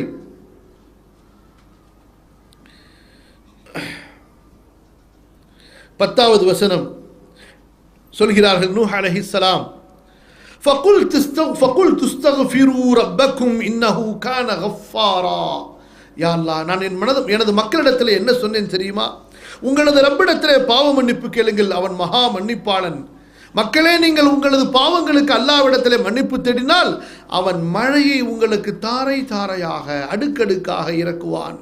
உங்களுக்கு செல்வத்தை கொடுத்து உதவி செய்வான், ஆண் மக்களை கொடுத்து உதவி செய்வான், உங்களுக்கு தோட்டங்களை ஏற்படுத்தி கொடுப்பான், நதிகளை ஓடச் செய்வான்.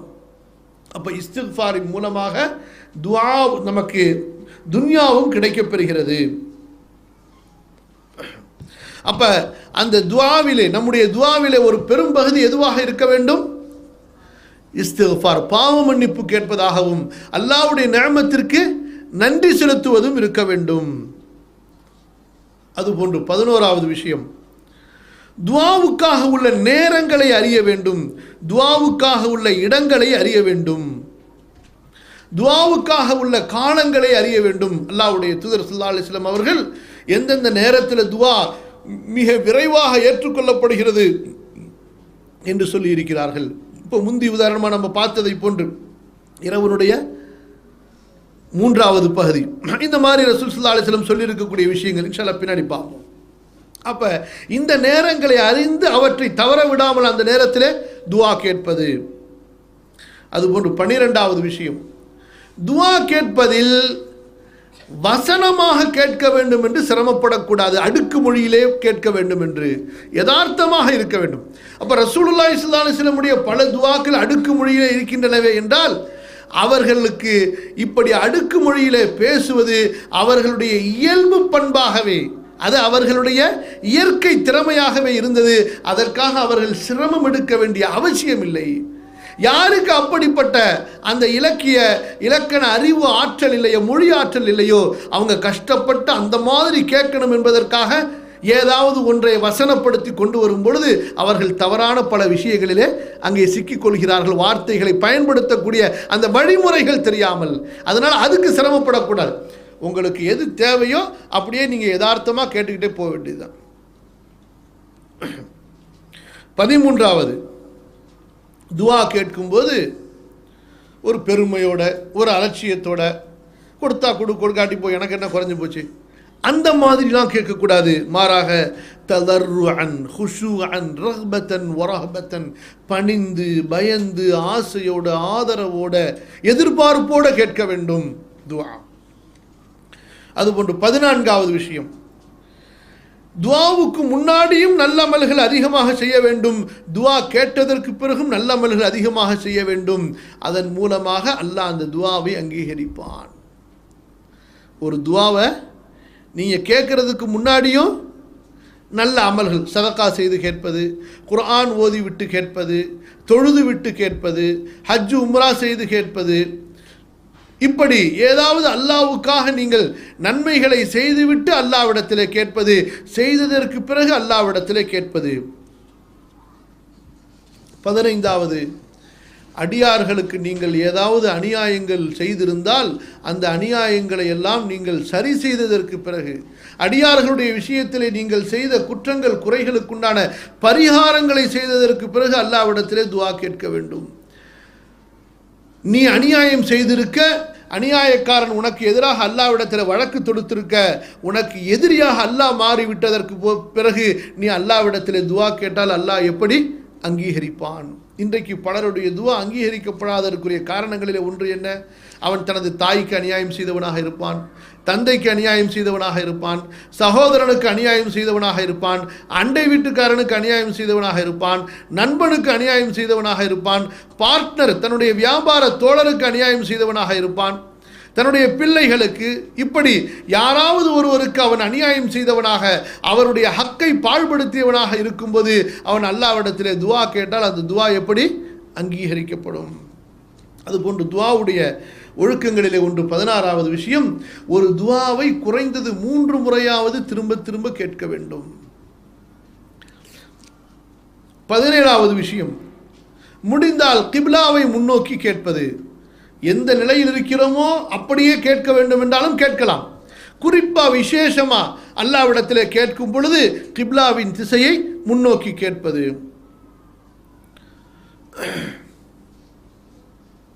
அதுபோன்று 18வது விஷயமாக துஆ கேட்கும்போது 2 கரங்களை உயர்த்தி கேட்பது. 19வது விஷயம், முடிந்தால் ஒது செய்து கேட்பது. 20வது விஷயம், துஆவிலே வரம்பு மீறி கேட்கக்கூடாது. அது எப்படி வரம்பு மீறி கேட்பது என்றால் என்ன? நமக்கு எது தகுதியோ அதை அல்லாஹ்விடத்திலே கேட்க வேண்டும். நமக்கு எது தகுதியோ அல்லாஹ்விடத்திலே அதை கேட்க வேண்டும். அப்போ நமக்கு எது தகுதியோ என்றால் என்ன அர்த்தம் அதற்கு? அப்போ நம்ம பெரிய விஷயங்களுக்கு தகுதி உள்ளவங்களா இருக்கிறோமா அல்லாஹ்விடத்தில் கேட்பதற்கு என்றால் அப்படி இல்லை அதற்கு அர்த்தம். அல்லாஹு தஆலா நபிமார்களுக்கு எதை வாக்களித்திருக்கிறானோ அதை நமக்கு கேட்பது.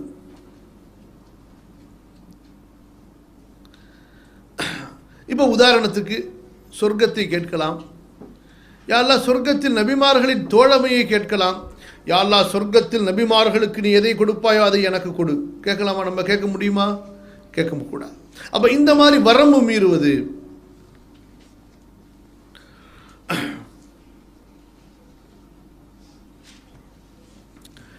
துஆவுடைய ஒழுக்கங்களிலே ஒன்று 21வது விஷயம், துஆ கேட்கும் பொழுது ஒருவர் தனக்கு கேட்டுவிட்டு பிறருக்கு கேட்பது. தன்னை மறந்துவிட்டு பிறருக்கு மட்டும் கேட்டுவிட்டு அவர் நிறுத்திவிடக்கூடாது துஆவை. பிறருக்கு கேட்கும் பொழுது மலக்கு இவருக்காக துஆ செய்கிறார், இருந்தும் இவர் என்ன செய்ய வேண்டும்? அப்ப எனக்கு மலக்கு துஆ கேட்கிறார், நான் எதுக்கு கேட்கணும் என்று அலட்சியம் செய்து விடலாமா? செய்யக்கூடாது. 22வது விஷயம், துஆ கேட்கும்போது தன்னுடைய அந்த துஆவுடைய விஷயங்களுக்கு ஏற்ப அல்லாஹ்வுடைய அழகிய திருப்பெயர்களை, உயர்ந்த பண்புகளை சொல்லி சொல்லி கேட்பது. அதாவது அல் அஸ்மாவுல் ஹுஸ்னாவுடைய வசீலாவால் துஆ கேட்பது. யா ரஹ்மான் என்னை மன்னித்து விடு. நபிமார்களுடைய துஆக்களை அப்படியே எடுத்து பாருங்க. மன்னிப்பு கேட்டார்கள் மூசா அலைஹிஸ்ஸலாத்து வஸலாம், கேட்டுவிட்டு சொன்னார்கள் வ அன்த கைருல் காஃபிரீன், யா அல்லாஹ் மன்னிப்பவர்களிலே நீ மிக சிறந்தவன். சூரா அல் அராஃப் 7வது அத்தியாயம் 155வது வசனம். மூசா நபி, அல்லாஹ்வுக்கு ரொம்ப செல்லமான நபி, சொல்கிறார்கள், ரப்பே நீ எங்களது பாதுகாவலன், எங்களை மன்னித்து விடு, எங்களுக்கு கருணை காட்டு, மன்னிப்பவர்களில் நீ மிக சிறந்தவன். சூரத்துல் ஆராஃப்ல 155வது வசனம். அப்போ அல்லாஹ்விடத்திலே துஆ கேட்கும்போது அவனுடைய அழகிய திருப்பெயர்களை சொல்லி, யா சமீஅ துஆ, யா வஹாப், யா ரஸாக், யா அலீம், யா காஃபிர், யா கஃபூர், இப்படி அழகிய திருப்பெயர்களை சொல்லி துஆ கேட்பது. அதுபோன்று அல்லாஹ்வுக்காக தான் செய்த அமல்களை சொல்லி அல்லாஹ்விடத்திலே துஆ கேட்பது. அதுபோன்று தனக்காக நல்லவர்கள் கேட்ட துஆவை அங்கீகரிக்கும்படி அல்லாஹ்விடத்திலே கேட்பது. தனக்காக ஒருவர் செய்த அந்த துஆவை சொல்லி, யா அல்லாஹ் உன்னுடைய இன்ன அடியார் எனக்காக செய்த துஆவை நீ எனக்கு அங்கீகரித்து கொடுப்பாயாக என்று அல்லாஹ்விடத்திலே கேட்பது. மூன்றாவது விஷயம், ஃபர்லான வணக்கங்களை மட்டும் செய்து கொண்டு நின்று விடாமல் நஃபிலான வணக்க வழிபாடுகளை அதிகமாக செய்து துஆ கேட்பது. அப்போ இதில் ஒரு முக்கியமான விஷயத்தை நம்ம இங்கே பார்க்குறோம். நபிமார்கள், அதற்கு பிறகு நபித்தோழர்கள், அதற்கு பிறகு வந்த பொதுவாக எல்லா சாலிஹீன்கள், அவுலியாக்கள், இவர்களுடைய துஆலாம் ஏன் பட்டுன்னு உடனுக்குடனே அங்கீகரிக்கப்பட்டன இவர்களுடைய துஆக்கள்? நம்முடைய துஆ ரொம்ப கால தாமதமாகுதே என்று பார்க்கும் பொழுது அவர்களிடத்தில் அந்த துஆவை அல்லாஹ்விடத்திலே அங்கீகரிக்க செய்யும்படியாக, அங்கீகரிக்க வைக்கும்படியான அமல்கள் அதிகமாக இருந்தன. நம்மிடத்தில் அந்த அமல்கள் குறைவாக இருக்கின்றன. ஏனென்று சொன்னால், புகாரியுடைய அந்த ஹதீஸில் நீங்கள் எடுத்து பாருங்கள். அபூ ஹுரைரா ரலியல்லாஹு அன்ஹு அவர்கள் அறிவிக்கக்கூடிய அந்த ஹதீஸ குதுசியில், அடியான் ஃபர்லான வணக்கங்களை தவிர வேறு வணக்கங்களை கொண்டு என்னை நெருங்க முடியாது, பிறகு உபரியான வணக்கங்களை கொண்டு அவன் என்னை நெருங்கி கொண்டே வருகிறான்.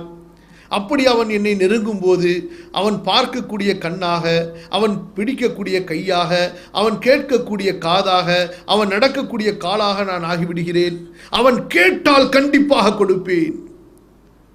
அவன் என்னிடத்திலே பாதுகாப்பு தேடினால் அவனை கண்டிப்பாக பாதுகாப்பேன். சத்தியமிட்டு அல்லாஹ் சொல்கிறான், லஇன் ஸஅலனி லஉஅத்தியன்னஹு, அவன் என்னிடத்திலே கேட்டால் சத்தியமாக நான் அவனுக்கு கொடுப்பேன்.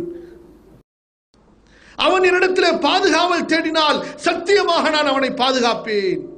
அது மட்டுமா, அவர்களுக்கு யாராவது தொந்தரவு செய்தால் அவர்களிடத்திலே நான் போர் செய்வேன்.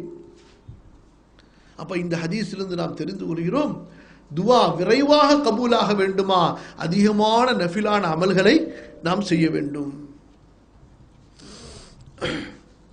அதுபோன்று 24வது விஷயம், நம்முடைய உடை, உறைவிடம், உணவு இது ஹலாலாக இருக்க வேண்டும்.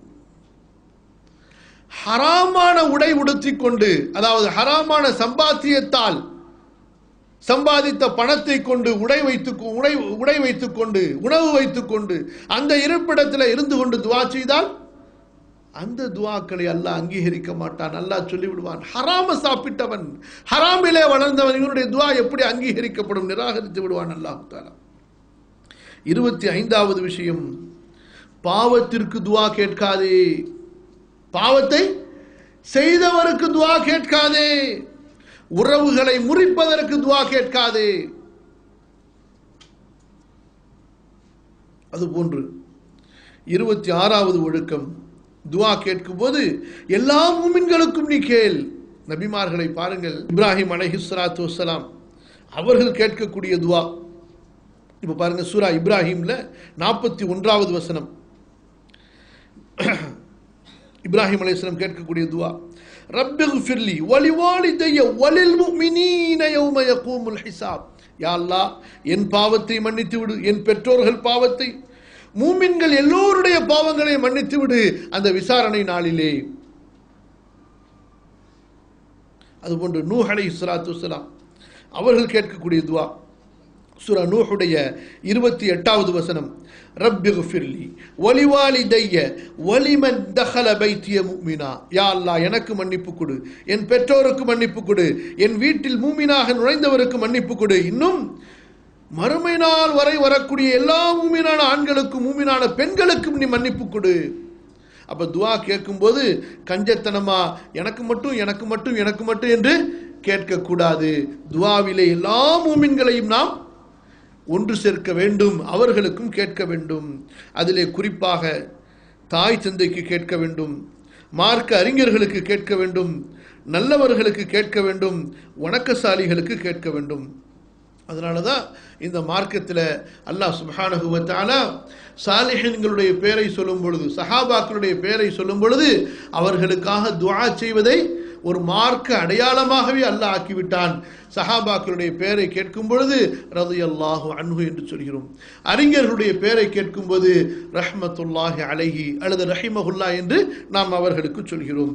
அப்ப இப்படி சொல்வதும் நமக்கு நாம் கேட்கக்கூடிய துஆ அங்கீகரிக்கப்படுவதற்கு ஒரு காரணமாக இருக்கிறது. அதுபோன்று துஆவுடைய ஒழுக்கங்களிலே ஒன்று, நம்முடைய மன்னர்களுக்காக, ஆட்சியாளர்களுக்காக அவர்களை அல்லாஹ் சீர்திருத்தம் செய்யும்படி, அவர்களுக்கு நேர்வழி காட்டும்படி, அவர்களை நல்வழிப்படுத்தும்படி துஆ கேட்பது.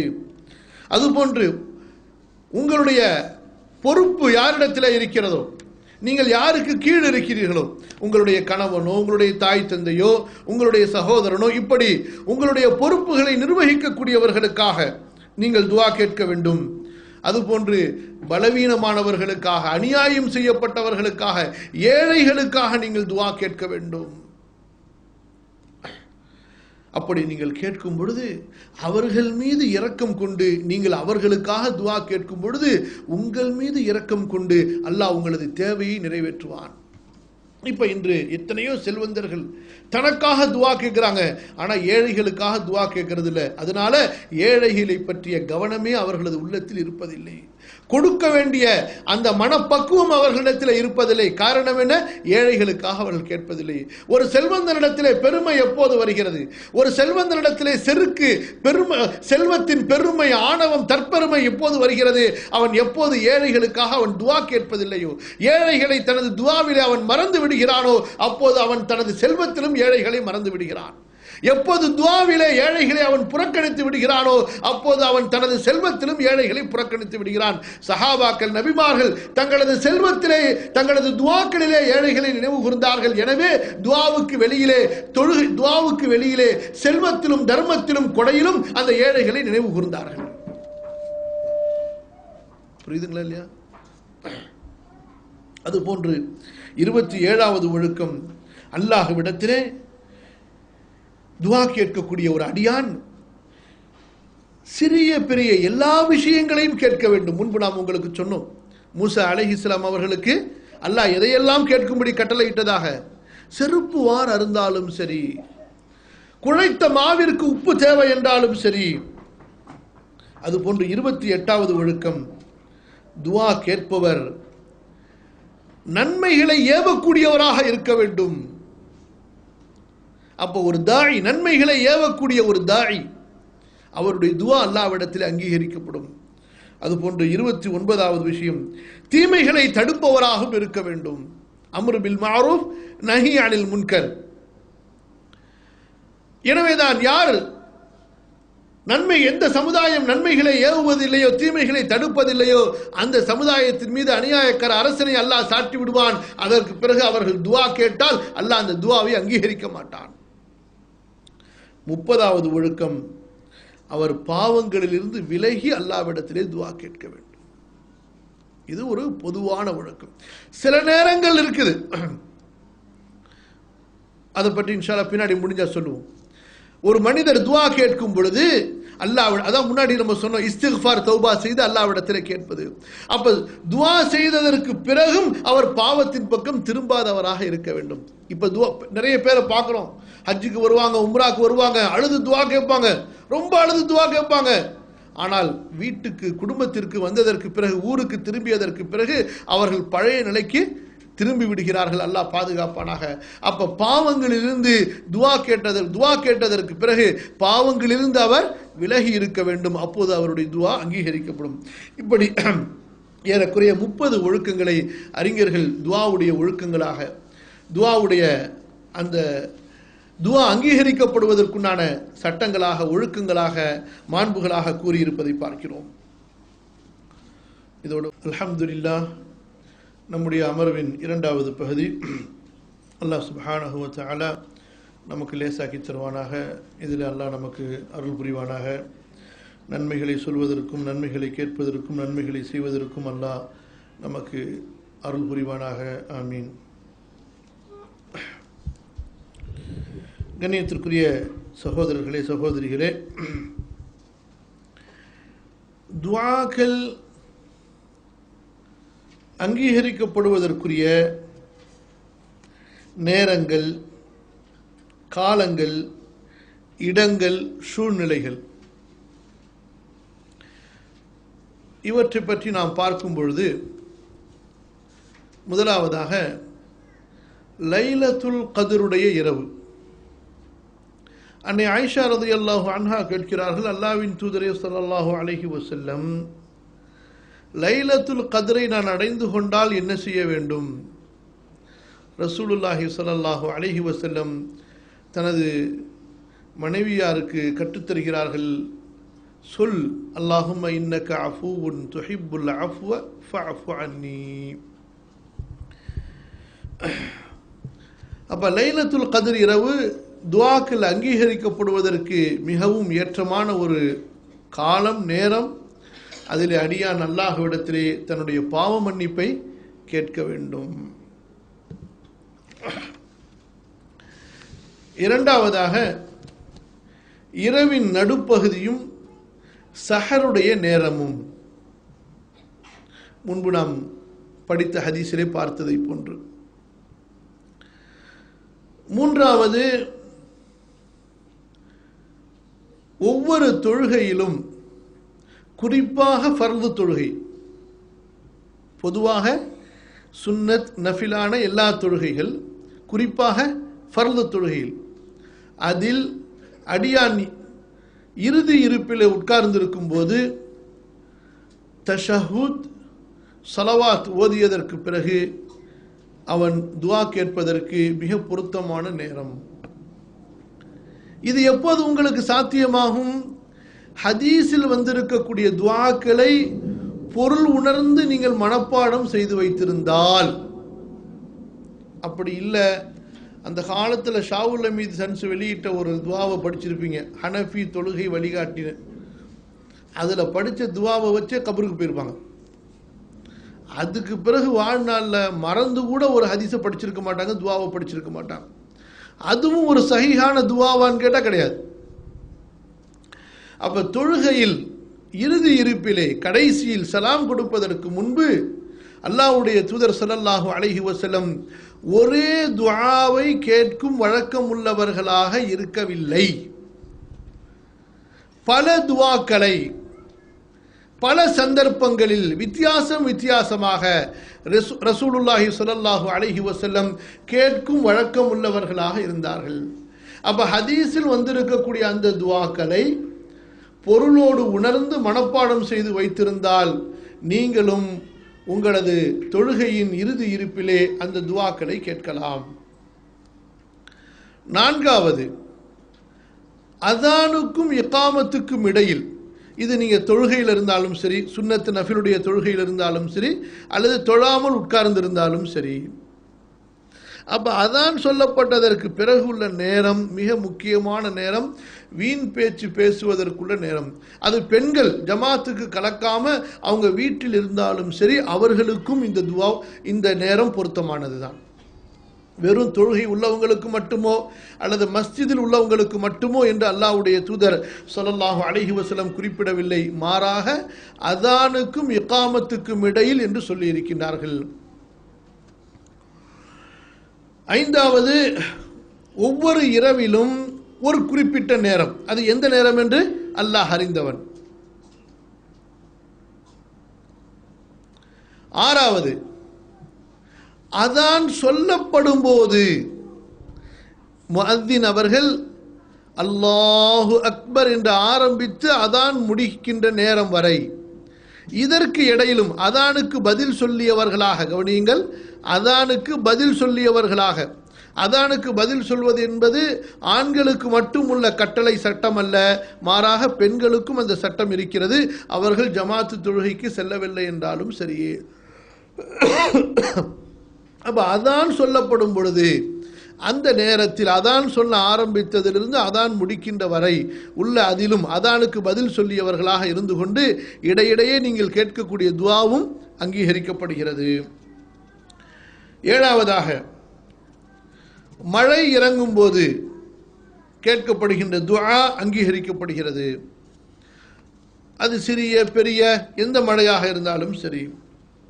எட்டாவதாக, போருக்கு முஜாஹிதுகள் தயாராகி சஃப்புகளை சரி செய்து கொண்டிருக்கும் பொழுது கேட்கப்படுகின்ற துஆ அங்கீகரிக்கப்படுகிறது. ஒன்பதாவது, ஜும்ஆ நாளிலே, ஜும்ஆவுடைய பகலிலே ஒரு நேரம் இருக்கிறது. அது சில நபித்தோழர்களுடைய கூற்றின்படி சூரியன் மறைவதற்கு முன்னால் அஸ்ர் தொழுகையினுடைய கடைசி நேரம்.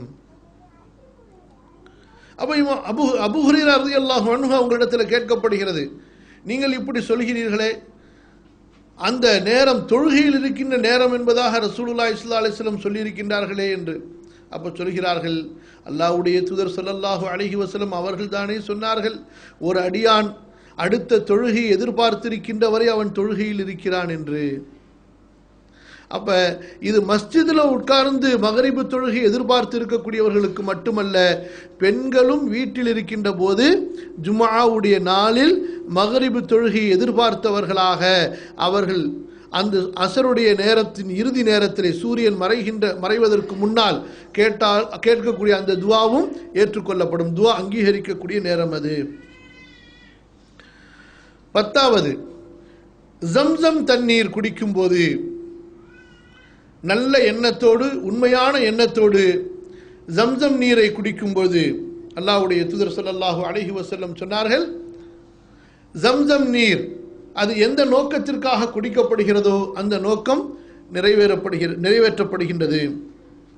அதுபோன்று 11வது விஷயம், தொழுகையில் நீங்கள் சுஜூதில் இருக்கும்போது ரசூலுல்லாஹ் ஸல்லல்லாஹு அலைஹி வஸல்லம் சொன்னார்கள், அடியான் அல்லாஹ்வுக்கு மிக நெருக்கமாக இருக்கக்கூடிய நேரம் அவன் சுஜூதில் இருக்கும் பொழுது அதிலே நீங்கள் துஆவை அதிகப்படுத்துங்கள். இன்றைக்கு அதிகமான மக்கள் சுஜூதிலே அதிக நேரம் இருப்பதில்லை, மிக குறைந்த நேரம் இருக்கிறார்கள். காரணம் என்ன? சுஜூதிலே அவர்களுக்கு துஆ செய்வது என்பது தெரியவில்லை. அல்லது சில பேர் சுஜூதிலே துஆ கேட்பது என்பதை சலாம் கொடுத்ததற்கு பிறகு தனியாக சுஜூது செய்து துஆ கேட்பது என்பதாக விளங்கி வைத்திருக்கிறார்கள். அப்படி இல்லை. தொழுகையில் நீங்கள் சுஜூதிலே இருக்கும்போது அல்லாஹ்விடத்திலே கேட்பது. அதுபோன்று சூரத்துல் ஃபாத்திஹா ஓதி முடித்ததற்கு பிறகு தொழுகையிலே நீங்கள் சொல்லக்கூடிய ஆமீன் அது அல்லாஹ்விடத்திலே அங்கீகரிக்கப்படுகிறது. அதனால அதை ரொம்ப கவனமா நாம் செய்தாக வேண்டும். அதுபோன்று தொழுகையில் ருக்கூஇல் இருந்து நீங்கள் எழுந்ததற்கு பிறகு ரப்பனா லக்கல் ஹம்து ஹம்தன் கஸீரன் தய்யிபன் முபாரக்கன் ஃபீஹி என்று சொன்னதற்கு பிறகு நீங்கள் கேட்கக்கூடிய துஆக்கள், இதெல்லாம் இந்த காலத்தில் மஸ்ஜிதில் தொழும்போது கிடைக்கிறதுக்கு சான்ஸே கிடையாது. அதுவும் இன்றைக்கு பொதுவாக நீங்கள் இருக்கிற இந்த ஊர்களில் ஒவ்வொரு மஸ்ஜிதுலேயும் ஒரு போட்டி, எந்த மஸ்ஜிதில் எவ்வளவு சுருக்கமாக ஓதுறாருன்னு சொல்லி. சில மஸ்ஜிதுகளில் பரவாயில்ல, ஆனால் பெரும்பாலும், ஆனால் ஊரை பொறுத்த வரைக்கும் எல்லா மஸ்ஜிதுலேயும் இந்த துஆக்கள் எல்லாம் குழி தோண்டி புதைச்சிட்டாங்க. அல்லாஹ் பாதுகாக்கணும். அதுபோன்று தொழுகையிலே ஆமீன் சொல்லப்படும் போது சூரத்துல் ஃபாத்திஹாவிற்கு பிறகு ஆமீன் சொல்லப்படும் பொழுது கேட்கப்படுகின்ற அந்த துஆ ரப்பிக்ஃபிர்லி, குறைஞ்சபட்சம் ரப்பிக்ஃபிர்லி மலக்குகள் சொல்கிறார்கள். மலக்குகளுடன் ஆமீன் சொல்லும் பொழுது அல்லாஹ் அந்த அடியானுடைய பாவங்களை மன்னித்து விடுகிறான். அதுபோன்று சேவலுடைய சப்தத்தை கேட்கும்போது ரசூலுல்லாஹி ஸல்லல்லாஹு அலைஹி வஸல்லம் சொல்கிறார்கள், அது வானவர்களை பார்த்து கூவுகிறது என்பதாக.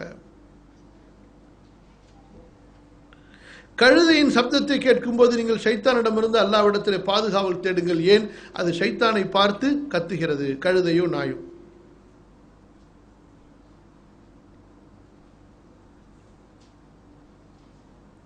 அதுபோன்று சூரியன் நடுநிசையிலிருந்து சாய்ந்ததற்கு பிறகு லுஹருடைய தொழுகை வருவதற்கு முன்னால், லுஹருடைய தொழுகை ஆரம்பிப்பதற்கு முன்னால் உள்ள நேரம், அல்லாஹ்வுடைய பாதையிலே போருக்காக புறப்பட்ட ஒரு முஜாஹித் அவர் திரும்ப வருகின்ற வரை அவருடைய துஆ அங்கீகரிக்கப்படுகிறது.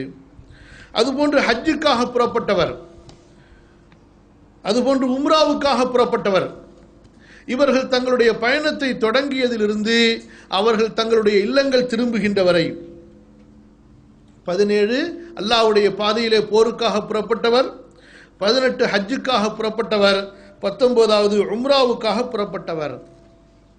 20வது நோயாளிக்கு நாம் துஆ செய்யும் போது, ஒரு நோயாளியின் அருகிலே அவரை நலம் விசாரிக்க சென்றிருந்த போது நாம் அவருக்கு துஆ செய்யும் போது, நமக்கு துஆ செய்யும் போது அந்த துஆ அல்லாஹ்விடத்திலே அங்கீகரிக்கப்படுகிறது. அதுபோன்று தூக்கத்தின் இடையில் விழிக்கும் போதோ அல்லது தூங்கி முடித்து எழுந்திருக்கும் போதோ கேட்கப்படுகின்ற துஆ அங்கீகரிக்கப்படுகிறது.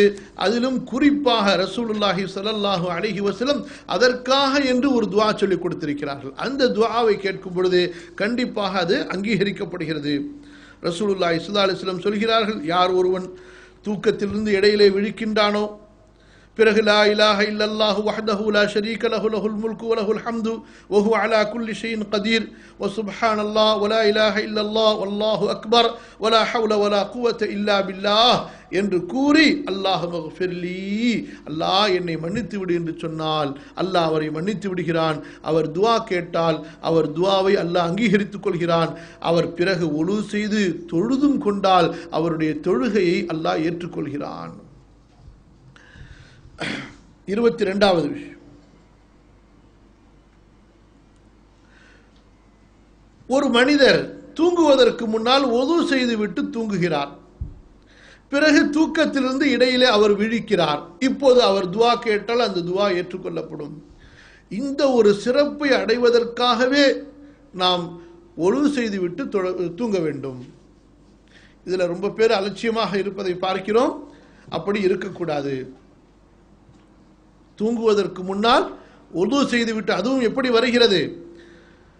நபித்தோழர் அறிவிக்கின்றார், அல்லாஹ்வுடைய தூதர் ஸல்லல்லாஹு அலைஹி வஸல்லம் எனக்கு சொன்னார்கள், தொழுகைக்கு நீ பேணுதலாக ஒழு செய்வதை போன்று ஒழு செய்து கொள் என்று. அலட்சியமாக கிடையாது. தூக்கத்துக்கு தானே ஒழு செய்கிறோம், எப்படியோ ஒழு செய்கிறோம் என்பதா இல்லை. அதுபோன்று லா இலாஹ இல்லா அன்த சுப்ஹானக இன்னி குன்து மினல் ஸாலிமீன் என்று கூறி அல்லாஹ்விடத்திலே துஆ கேட்கும் போது, அல்லது இந்த துஆவையே திரும்ப திரும்ப ஓதும் போது. 24, ஒரு மையத்துக்கு தொழுகை நடக்கும் போது அந்த ஜனாசா தொழுகையிலே கேட்கப்படக்கூடிய துஆக்கள், அதை அல்லாஹ் அங்கீகரிக்கின்றான்.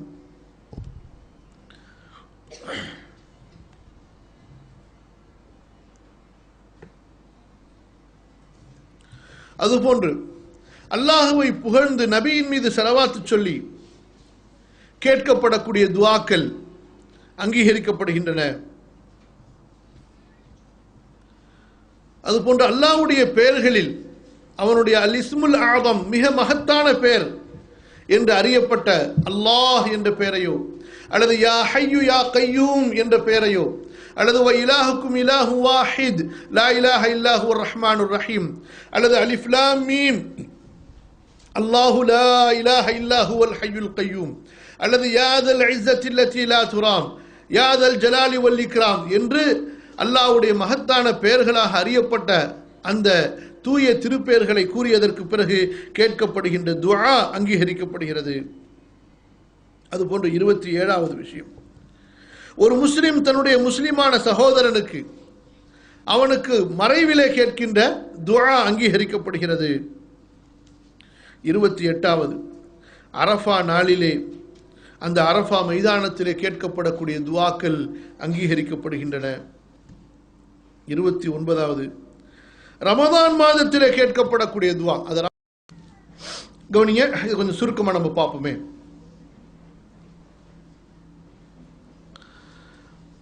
துஆக்களிலே பெரும்பாலும் மனிதர்கள் செய்யக்கூடிய தவறுகள், அதில் குறிப்பா ஷிர்கான வசீலாக்கள் தேடுவது, அதாவது இன்னாருடைய பொருட்டால் என்று கேட்பது, ஒரு நபியுடைய பேரை சொல்லியோ ஒரு நல்லவங்களுடைய பேரை சொல்லியோ இவங்களுடைய பொருட்டால் என்னுடைய துஆவை ஏற்றுக்கொள் என்பதாக சொல்வது. அதுபோன்று மரணத்தை ஆசைப்பட்டு மரணத்துக்காக வேண்டி துஆக்கள் கேட்பது, யா அல்லாஹ் என்னை சாவடிச்சிரு, எனக்கு மௌத்தை கொடுத்துருன்னு கேட்கறது, இதெல்லாம் தவறு. அதே போல தண்டனையை கேட்பது அல்லாஹ்விடத்தில், யா அல்லாஹ் நான் தப்பு செஞ்சுட்டு என்னை தண்டிச்சிரு, என்னை அழிச்சிரு, என்னை நாசமாக்கிடு, இந்த மாதிரி தனக்கு எதிராகவே சபித்துக் கொள்வது, தண்டனைகளை கேட்பது, இதுவும் கூடாது. அல்லது எது இயற்கை அல்லாஹ் ஏற்படுத்தி இயற்கை விதியின்படி நடக்காதோ அதை வேண்டி அல்லாஹ்விடத்தில் துஆ கேட்கிறது, முரண்பாடானதை அல்லாஹ்விடத்தில் கேட்பது, இதுவும் கூடாது. அதுபோன்று நடந்து முடிந்து விட்ட ஒரு காரியத்தை கேட்பது. எப்படி உதாரணமா, யா அல்லாஹ் என்ன மௌத்தாக்கி திரும்ப ஒரு தடவை உயிராக்கி எனக்கு என்ன குழந்தையாக்கி இந்த மாதிரி பிறக்க செய், இந்த மாதிரி கேட்பது. எது முடிந்து விட்ட ஒரு காரியமோ அதை கேட்பது. அது அதே போல எது நிகழாது என்று இருக்கும் என்று மார்க்கம் சொல்லிவிட்டதோ அந்த விஷயங்களை கேட்பது. குடும்பத்தார்களுக்கு, உறவினர்களுக்கு, நண்பர்களுக்கு எதிராக துஆக்கள் கேட்பது. அதே போல பாவத்தை வேண்டி அல்லாஹ்விடத்திலே துஆ கேட்பது. அது தனக்காக வேண்டியோ அல்லது பிறருக்காக வேண்டியோ பாவத்தை ஆசைப்பட்டு அந்த பாவத்தை அல்லாஹ்விடத்திலே கேட்பது. இதெல்லாம் துஆக்கள் செய்யக்கூடாத விஷயங்கள், அல்லாஹ்வுக்கு பிடிக்காத விஷயங்கள். இவருக்கு ஒரு ஹராமான செயல் பிடிக்கும், அதுக்காக வேண்டி அல்லாஹ்விடத்தில் துஆ கேட்கறது. யா அல்லாஹ் லாட்டரி சீட்டு வாங்கியிருக்கிறேன், எப்படியாவது உழுவ வச்சிடுறா அல்லாஹ். யா அல்லாஹ் நான் ரேஸில் பந்தயம் கட்டியிருக்கிறேன், எனக்கு எப்படியாவது நான் கட்டியிருக்கிற ரேஸ் பந்தயம் ஜெயிக்கணும் அப்படின்னு துஆ கேட்கறதுலாம். அதே போல உறவுகளை முறிக்கும்படி தனது உறவினர்கள் யாராவது அவர்களுக்கு எதிராக அல்லது அவங்க யாரெல்லாம் அவன் கண்ணிலேயே நான் முழிக்கக்கூடாது, அவனை விட்டு என்னை எங்கேயாவது கண்ணு கேட்டாவது தூரத்தில் கொண்டு போயிடு, அந்த மாதிரி துஆக்கள் கேட்கிறது. அதே போல அல்லாஹ்வுடைய ரஹ்மத்தை தனக்கு மட்டும் என்று கேட்பது. யா அல்லாஹ் எனக்கு மட்டும் ரிஸ்க் கொடு, யா அல்லாஹ் எனக்கு மட்டும் ரஹ்மத்து செய், அந்த மாதிரி கேட்கிறது கூடாது. ஒருத்தர் வந்தார், கிராமவாசி, அவருக்கு என்ன கோபமோ தெரியல சுத்தி உள்ளவங்க மேல. யா அல்லாஹ் எனக்கும் முகம்மதுக்கு மட்டும் கருணை காட்டு, எங்க ரஹ்மத்தில் வேற யாரையும் நீ சேர்த்துறாதுன்னு சொல்லி அவர் ரசூல் ஸல்லல்லாஹு அலைஹி வஸல்லம் கோபம் வந்துச்சு. அடியானே, அல்லாஹ்வுடைய ரஹ்மத்தை இப்படி நெருக்கடியாக்கி விட்டீரே என்று. அதே போல தொழுகையில தொழுது கொண்டிருக்கும் போது இமாம் துஆ செய்யும் பொழுது தனக்கு என்று மட்டும் துஆ கேட்பது. அப்ப இமாம் ஓதுகின்ற அந்த துஆக்கல்ல லனா என்று எல்லா மக்களுக்கும் அவர் சேர்த்து கொள்ள வேண்டும். அதே போல துஆக்கள் கேட்கும்போது ஒழுக்கத்தோடு அல்லாஹ்விடத்தில் துஆ கேட்கணும். அல்லாஹ்வுக்கு தகுதியானதை புகழ்ந்து அல்லாஹ்விடத்தில் கேட்கணும். சொர்க்கத்தை படைத்தவனே, வானம் பூமிகளின் அதிபதியே, பிரபஞ்சங்களின் அதிபதியே, எல்லா படைப்புகளையும் படைத்தவனே அப்படின்னு சொல்லி கேட்கணும். எப்படி கேட்கக்கூடாது, இதையும் அதையும் அல்லாஹ் தானே படைச்சான் அப்படின்னு சொல்லிட்டு ஒரு நாயை சொல்லி, பூனையை சொல்லி, குரங்க சொல்லி அதை படைத்தவனே இதை படைத்தவனேன்னு சொல்லி கேட்கலாமா? அதையும் அவன் தான் படைச்சான், ஆனா அது மரியாதை அல்ல. அதே போல அனுபவிச்சு பார்க்கலாமா, ஒரு டெஸ்ட் பண்ணி பார்க்கலாமா, அல்லாஹ் ஏத்துக்கிறானா இல்லையா என்ற எண்ணத்திலும் துஆ கேட்க கூடாது.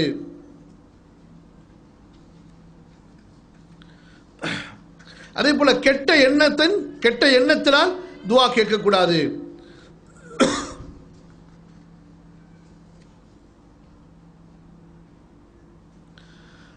அதுபோன்று எப்போதுமே பிறருடைய துஆவை சார்ந்து இருப்பது. இவர் துஆவுக்கு முயற்சிக்காம எனக்கு வேண்டி அவர் கேட்பார், இவர் கேட்பார், நீங்க கேளுங்க என்று பிறரை துஆ கேட்க சொல்லிவிட்டு இவர் துஆ கேட்காமல் அலட்சியமாக இருப்பது.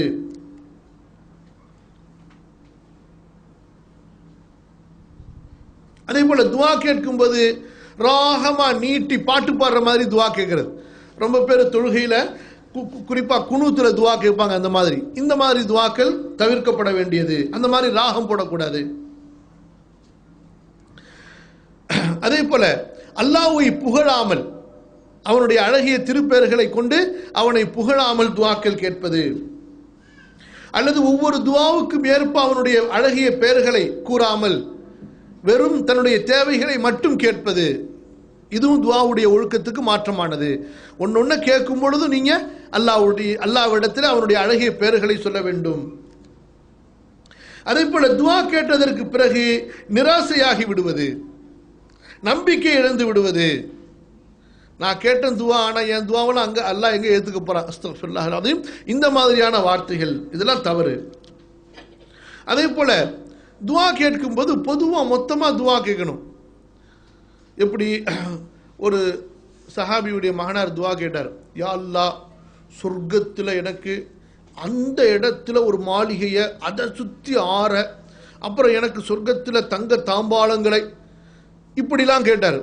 சஹாபி சொன்னாங்க, ஏன் இப்படி தக்கல்லு ஃபார்மாலிட்டி செய்கிற, ஏன் இப்படி நீ சிரமப்படுகிறாய், அல்லாஹ்விடத்தில் கேள். அல்லாஹும்ம இன்னி அஸ்அலுக்கல் ஜன்னத வ நஈமஹா, யா அல்லாஹ் நான் சொர்க்கத்தையும் அதனுடைய இன்பங்களையும் கேட்கிறேன், கேள், அது போதும். அதுக்கு உள்ளார போய்கிட்டு எனக்கு அதில் அந்த இடத்த கொடு, அதில் இந்த இடத்த கொடு, என்ன ஃப்ளாட்டு போட்டால் விற்க போறீங்க அங்கே போய், அப்படி கேட்காதீங்க. புரியுதுங்களா? அதே போல குர்ஆன் சுன்னாவில் அல்லாஹ்வுக்கு பயன்படுத்தப்படாத இஸ்முகளை சொல்லி கேட்பது. அப்ப அஸ்மாவுல் ஹுஸ்னா அல்லாஹ்வை நீங்கள் புகழ்கிறீர்கள் என்றால் அது அல் குர்ஆனிலோ அல்லது சஹீஹான சுன்னாவிலோ சொல்லப்பட்ட திருப்பெயர்களாக இருக்க வேண்டும். அந்த பெயர்களை சொல்லி கேட்க வேண்டுமே தவிர நீங்களா அல்லாஹ்வுக்கு ஒரு பெயரை வைத்து அதை சொல்லி கேட்பது கூடாது.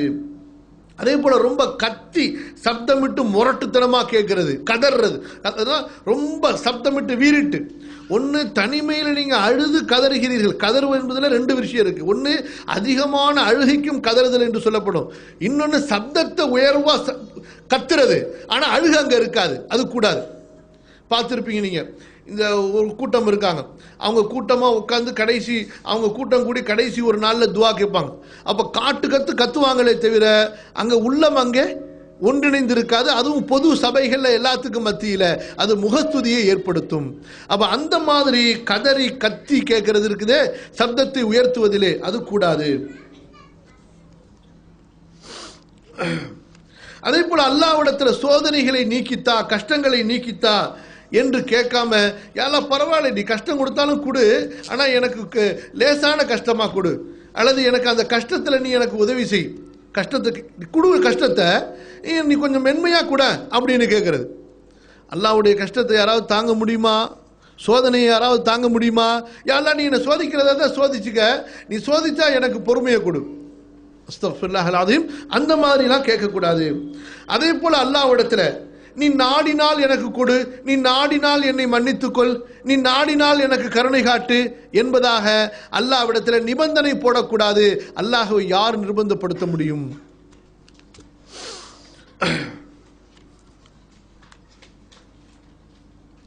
ஜும்மாவுடைய குத்பால இமாம் மழை வேண்டி துவா செய்யும் போது கையை உயர்த்தாமல் துவா செய்வது, இதுவும் ஒழுங்கீனம். குறிப்பா மழை வேண்டி துவா செய்யும் போது கையை உயர்த்தணும். மற்ற துவாவுக்கு ஜும்மா குத்பால இமாம் கையை உயர்த்த மாட்டார், மக்களும் கையை உயர்த்த மாட்டார்கள். அதுபோன்று தொழுகையில குனூத் ஓதும் பொழுது, வித்ருடைய தொழுகையில சுருக்கமான துவாக்கள் ஓதணும். மணிக்கணக்கா ஓதுறது அது பிதஅத் கூடாது. சுருக்கமா ஓதணும். ஒரு 4 துவாக்கள் குர்ஆன்ல வந்த துவாக்கள், அல்லது 2 துவாக்கள் ஹதீஸ்ல வந்த துவாக்கள், அந்த மாதிரி எல்லா அர்த்தங்களும் வருகின்ற அடிப்படையில் உள்ள துவாக்களாக இருக்கணுமே தவிர, இன்றைக்கு பலரை பார்த்தீர்கள் என்று சொன்னால் மக்களை தொழுது 5 நிமிஷமா இருக்கும், குனூத்துல துவா கேட்கறது அரை மணி நேரமா இருக்கும். பிதஅத் கூடாது. ஆனா இன்றைக்கு மக்கள் இதுக்கு தான் கூட்டமா போறாங்க, இதை தான் பெருசா நினைக்கிறாங்க. ருக்கு சுஜூத் எல்லாம் அவசரமா செஞ்சிருப்பாங்க. சுஜூத் அவசரம், ருக்கு அவசரம், எதுலையுமே அவர்களுக்கு கவனம் இருக்காது. ஆனா குனூத்துல ராகமான இமாம் ராகமா துவா கேட்கிறாரு, அழுகிற மாதிரி இருக்குன்னு சொல்லிட்டு பள்ளியில உள்ளர நுழையிறதுக்கு இடம் இருக்காது, கார் வர்றதுக்கு தெரு அப்படியே பெருநா தொழுவு வச்ச மாதிரி கூட்டம் சேர்ந்திருப்பாங்க. எதுக்கு? குனூத்துல கேட்கப்படக்கூடிய அந்த துவாக்களுக்கு. ஆனா அது சுன்னாவுக்கு மாற்றமானது. எப்ப அது சுன்னாவுக்கு மாற்றமானதோ அந்த துவாக்கள் அல்லாஹ்விடத்துல அங்கீகரிக்கப்படாது. நீங்க அது என்ன மாதிரி நீங்க கேட்டாலும் சரியே. அப்போ குனூத்துல ஓதப்படக்கூடிய துவாக்கள் சுருக்கமா இருக்கணும், அழகிய வார்த்தைகளை கொண்டிருக்கணும், கண்ணியமா இருக்கணும். ஹதீஸ்ல குர்ஆன்ல வந்த துவாக்களாகவோ அல்லது அதனுடைய அழகான கருத்துகளாகவோ இருக்கணும். நீங்களா வார்த்தைகளை வசனமாக்கி கொண்டு ரொம்ப நீளமா கத்தி துவா கேட்கறது குனூத்துல அது ரசூலுல்லாஹுடைய வழிமுறை அல்ல. ஹைர், அல்ஹம்துலில்லாஹ். அல்லாஹ் சுப்ஹானஹு வ தஆலா நம்முடைய இந்த அமர்வில் பரக்கத் செய்வானாக. ஓரளவுக்கு துவாவை பற்றிய முக்கியத்துவம், துவாவுடைய ஒழுக்கங்கள், துவாவிலிருந்து நமக்கு கிடைக்கக்கூடிய நன்மைகள், பலன்கள் என்ன, இந்த துவாவுடைய சிறப்புகள் என்ன, அல்லாஹ்விடத்தில் எப்படி கேட்க வேண்டும் என்ற விஷயங்களை நாம் தெரிந்து கொண்டோம். அல்லாஹ் சுப்ஹானஹு வ தஆலா அவனிடத்திலே துவா கேட்பவர்களாக நம்மை ஆக்கி வைப்பானாக. நம்முடைய துவாக்களை அங்கீகரிக்கப்பட்ட துவாவாக ஆக்குவானாக. அல்லாஹ்வுடைய தூதர் ஸல்லல்லாஹு அலைஹி வஸல்லம் அல்லாஹ்விடத்திலே துஆ கேட்டார்கள். அல்லாஹும்ம இன்னி அஊது பிக மின் இல்மின் லா யன்ஃபா வ கல்பின் லா யக்ஷா வ ஐனின் லா தத்மா வ மின் துஆஇன் லா யுஸ்மா. யா அல்லாஹ், பலன் தராத கல்வியை விட்டும், யா அல்லாஹ் பலன் தராத கல்வியை விட்டும், அழாத கண்களை விட்டும், பயப்படாத உள்ளத்தை விட்டும், ஏற்றுக்கொள்ளப்படாத துஆவை விட்டு உன்னிடத்திலே பாதுகாவல் தேடுகிறேன் என்று. அப்போ அல்லாஹ்விடத்தில் துஆவும் கேட்கணும். யா அல்லாஹ் எனது துஆவை ஏற்றுக்கொள் என்றும் கேட்க வேண்டும், எனது துஆவை நிராகரித்து விடாதே என்றும் கேட்க வேண்டும். அல்லாஹ் சுப்ஹானஹு வ தஆலா நல்ல துஆக்களை கேட்பதற்கும் அல்லாஹ்வின் பக்கம் திரும்புவதற்கும் நமக்கு உதவி செய்வானாக.